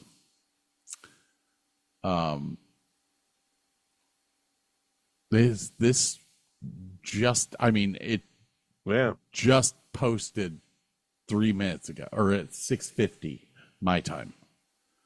Yeah, YouTube stuff is like 49 minutes ago, but hey, we're not sitting refreshing it, so that's sad. Wow. La, la, la, la, la. I don't know what to say to that. I remember her dating Burt Reynolds. And the big stink of, I mean, they broke up and it was not a nice breakup. But I digress. Sorry to give you the bad news on Lonnie Anderson dying. Did I talk about me getting a new phone on the show? You did, and then you also told me that you were upset because it's having to learn all of your swear words again. Yeah. Apparently the name Lonnie is now long. Long duck dong. Yeah. I'm gonna turn this crap off. Put-in Bay Waterfront Cafe is supposedly, is that past the Yacht Club? No, because it is literally 2 houses down from Moss back there on the corner. I mean, we can see the Waterfront Cafe from Topsy Turvies.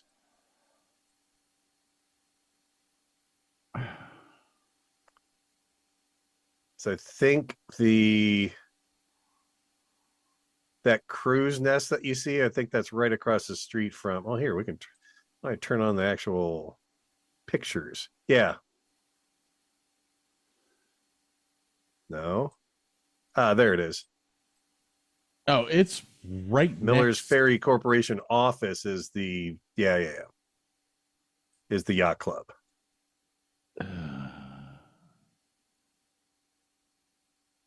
Yeah, there's a little winery. It looks like maybe they're attached. The Put-in Bay Winery and the Put-in Bay Waterfront Cafe look like they're in maybe the same building. We'll check it out. If they're open, we'll try them out. Yeah, man. They're showing Eggs Benedict. Are we going to try the boathouse again? I hate to go someplace that really was horrible service. But yeah, we'll try it. If they screw us again, we are done forever. Well, I think we'll try it during the week instead of on the weekend, and see how that goes. No, another Russian volcano has erupted after massive earthquakes. Oh, goody. The world's coming to an end, Mal. I'm fine with it. I've lived my life. I'm fine with it. We've done Pascal's. What's this one right here? Oh, we have not eaten at the chicken patio yet.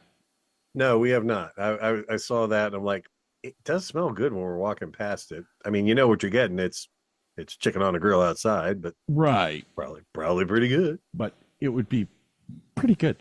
Fire Engine Pizza Company is the other pizza that we have not tried yet. Wow. Which is right across the street from the Real Bar. Is that place ever open though? Yeah, it's open every time we go by it. They're showing the pizza company as the fire truck bar.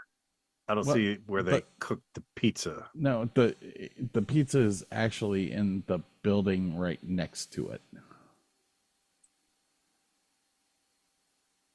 Yep, if it's open, we'll try it. Trying to remember, is that where it is, or was their actual shop? No, I'm almost positive. Let me drop a person on here. Whoop. Show me what you got. Yes, it is in the building right next door to the fire engine. It's the first door.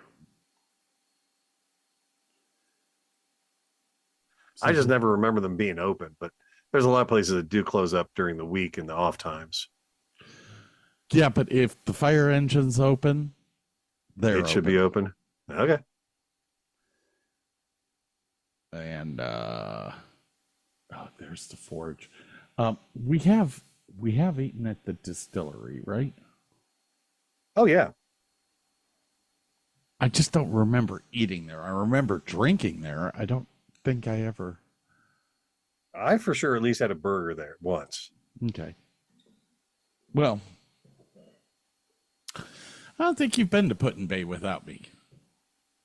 Just the one time Carl took me up in his limo.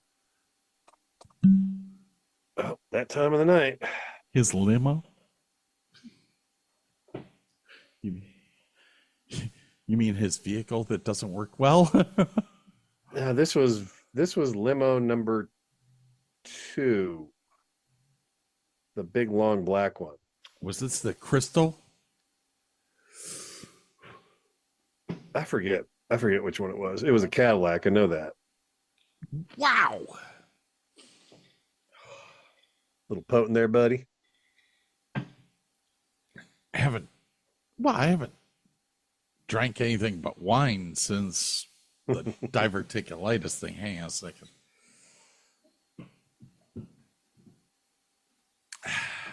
Bad piston in your chair there again. Bad piston in the chair.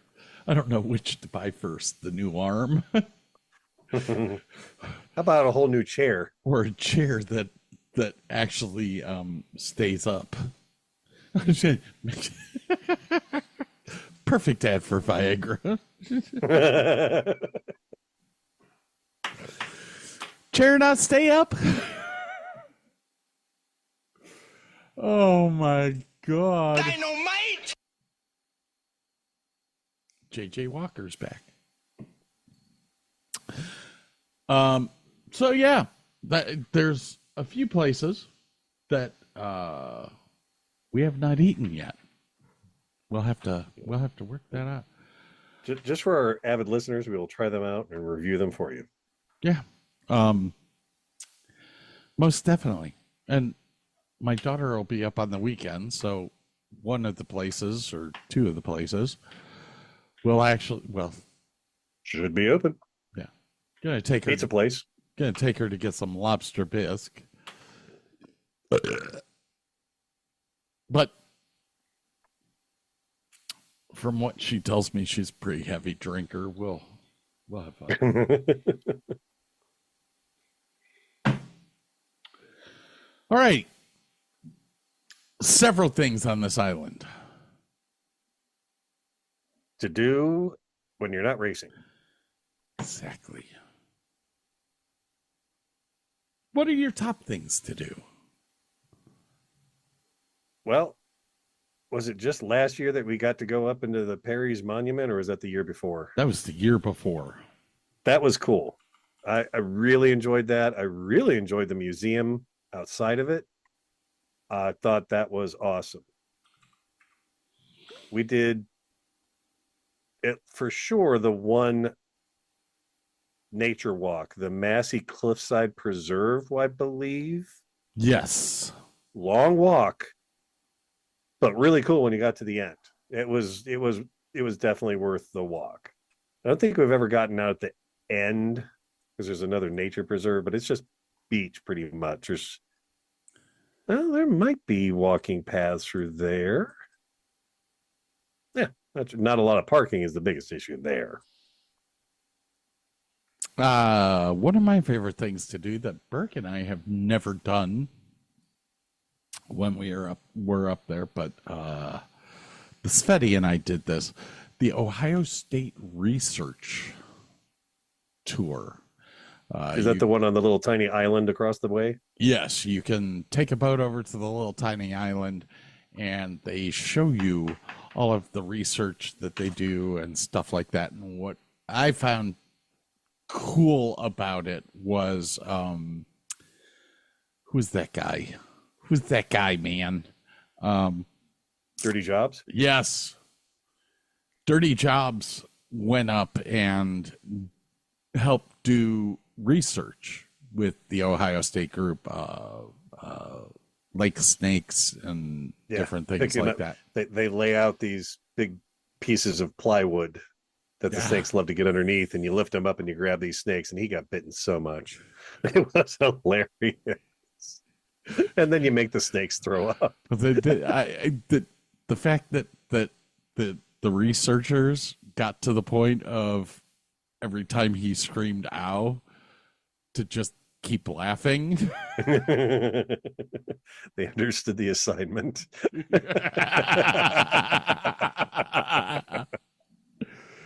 I would love to go to that little island, check that out. That would be awesome. Yeah, it's actually a pretty cool thing to do. Now, I don't know if we'll be able to. I don't know if they're doing the tours that late in the season.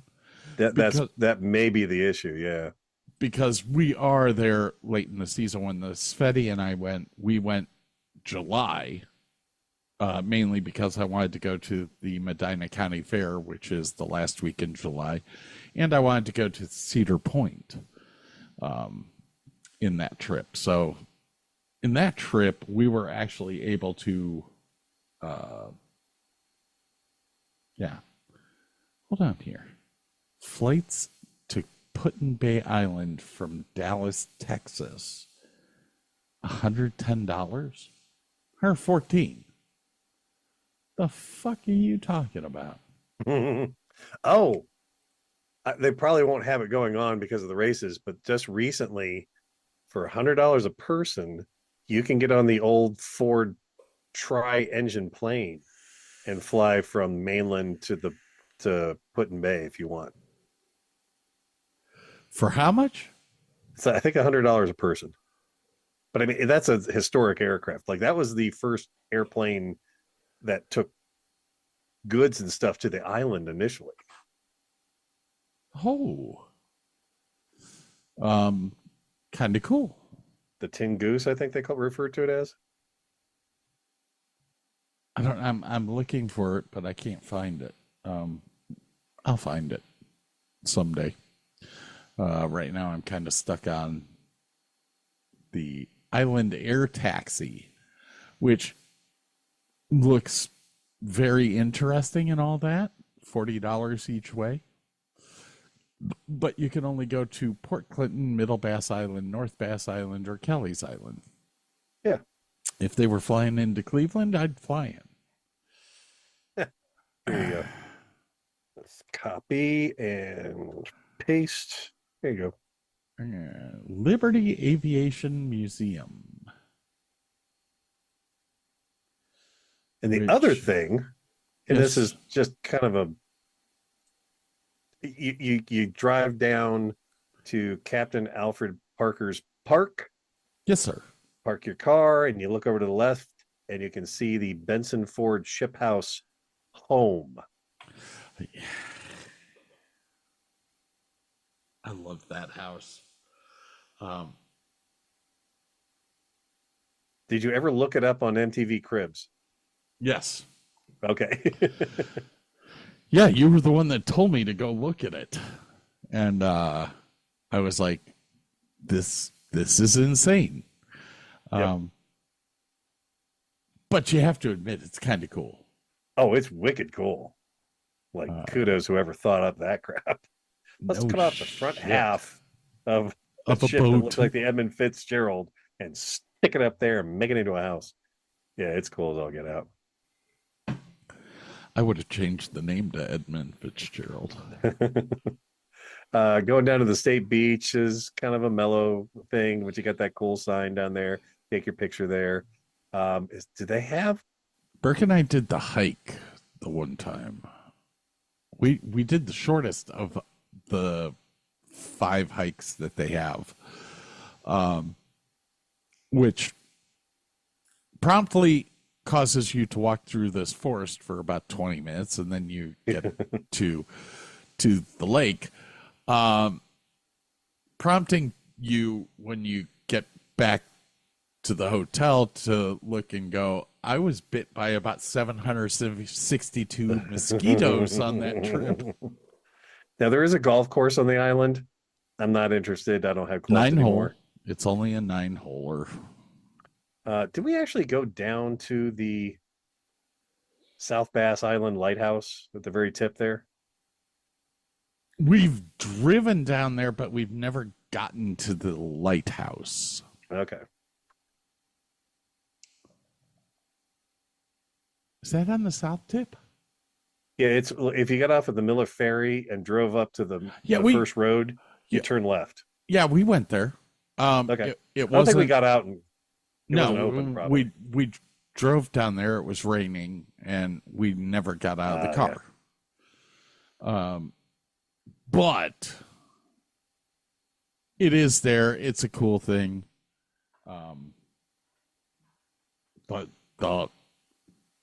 the last time that I was actually able to walk up to it, it was not open for tours anymore. No. So, yeah, but it's kind of cool to walk around it. A couple other cool things. Well, Heineman's Winery, we talked about that. Dude, if it's hot and you want a wine slushy, it is unbelievably good. Burke had no clue how good they were until he came over because he was waiting to go into the Perry's Cave, and it was a 20-minute wait, and I'm like, I'll have one of those. Oh my god, it was good. So, there are 2 caves that you can go into: Perry's Cave or Crystal Cave. The Crystal Cave, which is at Heineman's. Yeah, I had been in both already, and I was like, hey, fuck that, man. I'm gonna go over to Heineman's. And Bob and Mary looked at me. They were like, yep, let's go.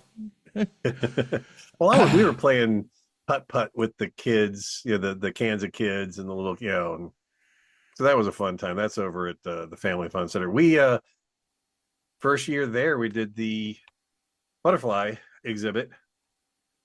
Yeah. Honestly, it sounds stupid. It's really cool. Now, what we didn't do, they've got a little car museum there, if I recall. We've never walked through that. I have seen videos of this car museum, and I didn't realize that it was there. I know, right? Had I known, I would have gone through it. But that'll be a this year thing. We will go through the car museum. It's supposedly some guy from the island. It was his buying cars, personal, little mini museum, and when he died, they kept it going. But there's some cool crap in there. Cool crap. Oh yeah. No, that's like hot, I'm gonna hot skip shit back to on the- a silver platter. I'm going to skip back to the food. There is a chocolate shop, and I believe they have ice cream in there too, underneath the goat soup and whiskey place. We've been never there. gone. And I'm a chocolate freak, but every time we go, we just never go into the chocolate factory. Didn't have time. It wasn't open. Whatever. We'll try and make time for that one. I mean, it'd be very easy to go and do during the rocker cover race. Yeah, that's true. So excuses are excuses. We've just never gone. There's a lot to do on this island, and Burke did bring up Perry's Monument, which, if you've never gone up it, never visited, you have to go do it. It's so cool. It's just it's something different. And honestly, I don't know how much longer they're going to keep letting people go up on top of this thing. It seems as though the government likes to shut down monuments as quickly as they put them up. Lovely. So go enjoy that. Renting golf carts. There's about a gajillion places to do that, and they ain't cheap. I think it was AG. What is Bob Gatewood's place? It's either AB. AB. It's AB Rentals. AB. AB Rentals for your cart's desires. He's also got a fabulous house for rent that you can rent the whole house. You can rent half of it. You can rent the other half of it, whichever you would like. Enjoy. Apparently, just down the street from the AB cart rental, there is a jet ski rental place. I'm not going to do that because I'm smart. You'd hurt yourself.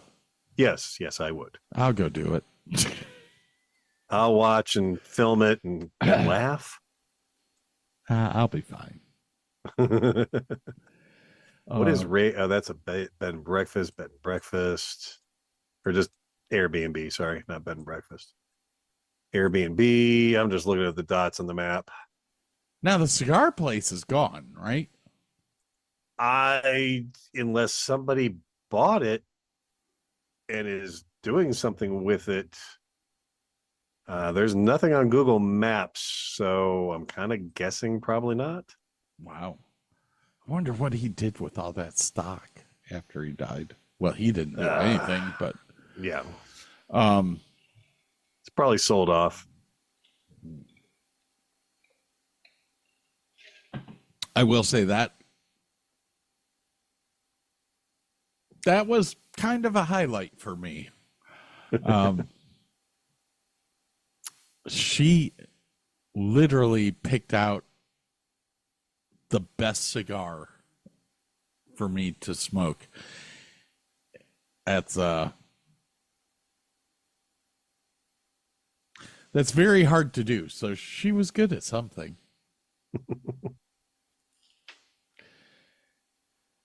Needless to say, there is a lot to do on the island. Just that, and that's just one of three. There's Middle Bass and there's St. George. And Kelly's.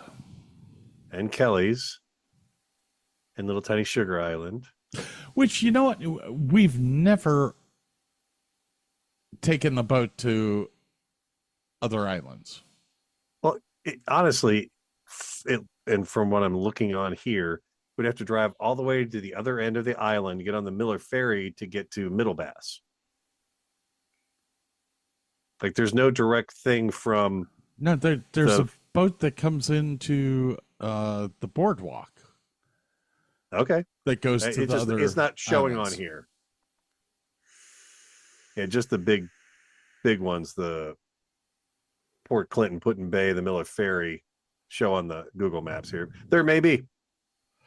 Well, but then we have to go there and get a golf cart because I ain't walking.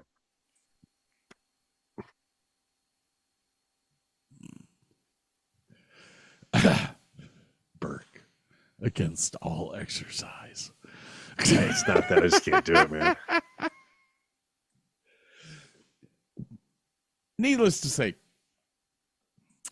we'll be there September 15th. If you come a day early, you can come see. Sorry, man. That's you can come see Weird Al Yankovic. Vodka and what am I drinking? Vodka and Gatorade. The greasy special. Yeah, the greasy special.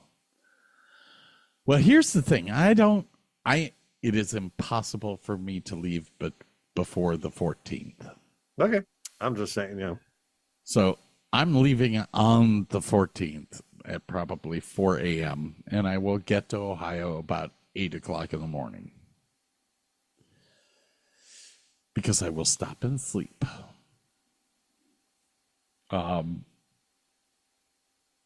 But yeah, the whole idea is to leave on the 14th at like 4 in the morning, get a hotel room either in Memphis or Louisville, and then drive the rest of the way the next day.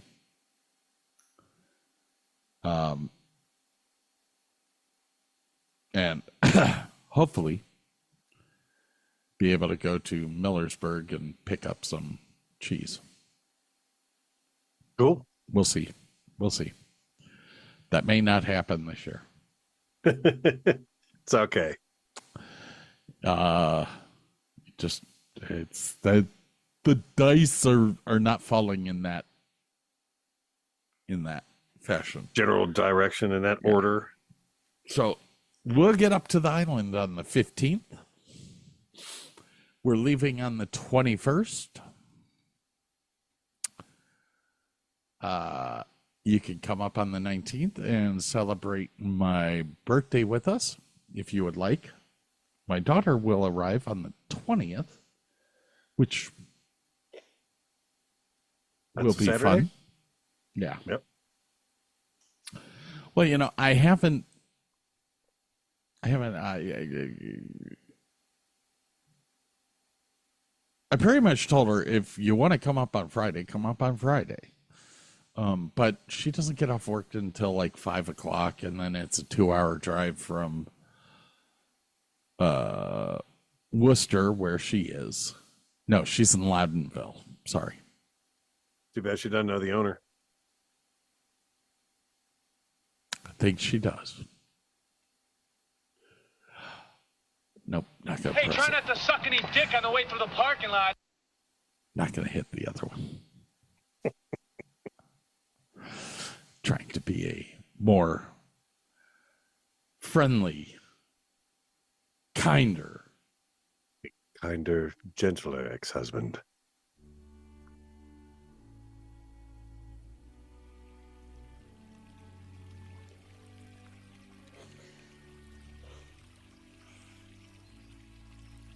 Due to public outrage, we at the Davis and Davis Show are starting a new kinder, gentler format. So prepare yourselves. It is the all-new Davis and Davis Show. Halt whatever you are currently involved with. Encourage your friends, family, and even your family pets that you treat like your own children, and persuade them to hearken to our show, the most professional, calming, and mollifying podcast that money can buy. We humbly suggest that a beverage of your choice be imbibed whilst enjoying our aural interludes. The new Davis and Davis show promises an electrifying experience so profound it will leave you utterly enraptured. Fuck Indiana Jones, put a ticket in and make her name it gay! There went that professionalism. All right, man. I think we should wrap it up.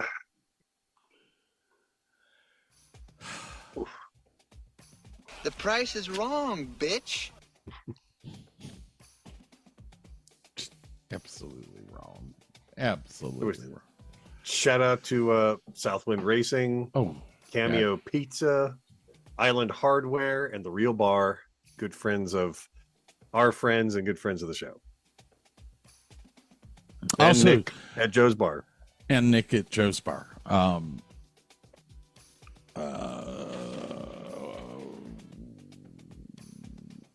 Cameo Pizza, Island Hardware, and Real Bar. Thank them for being sponsors of Southwind Racing. Yes. And that's the only reason that I put them on there. Nobody deserves free advertising here. Not from the kinder, gentler.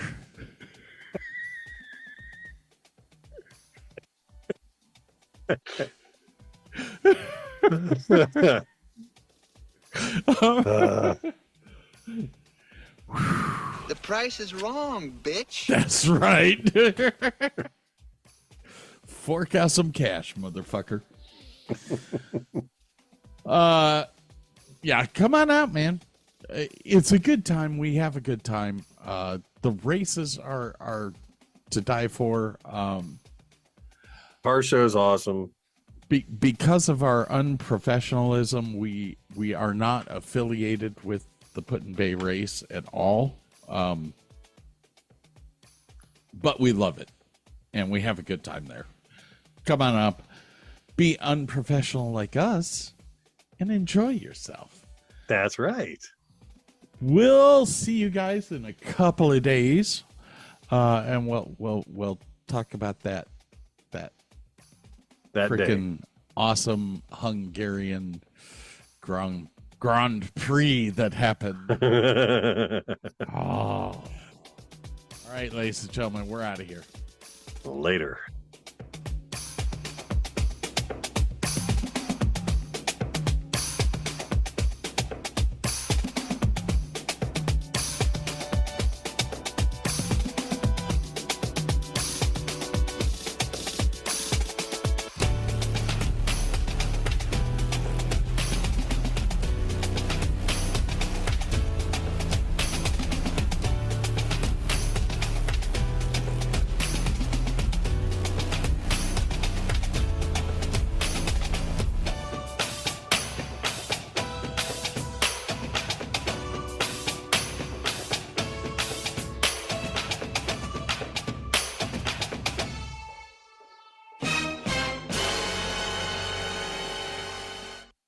If you're a podcast host, listen up, this one's for you. My name is Allie Jackson. I'm the host of Finding Mr. Height, a dating and relationship podcast that I've been doing for 4 years now, sharing my positive and practical approach to dating that's built on my own life experience. And I wanted to share another experience that I've had, my secret behind monetizing my show. It's called Red Circle, and I was just telling my colleague about how much I love their platform. With Red Circle, not only am I getting a seamless hosting experience, but I also love the support I receive in ad sales. It's not just typical ad sales either. It's targeted opportunities based on my show and my life. And the platform is super simple. You just set your preferences and Red Circle matches you with sponsors that align with your show. You can vet every opportunity and their platform gives you great analytics. More recently too, my Red Circle team has brought me opportunities outside of my podcast on social media to really augment the podcast partnerships, bring them full circle. I just can't recommend them enough. If you want to give it a try, go to redcircle.com to get your free trial. That's redcircle.com for a free trial.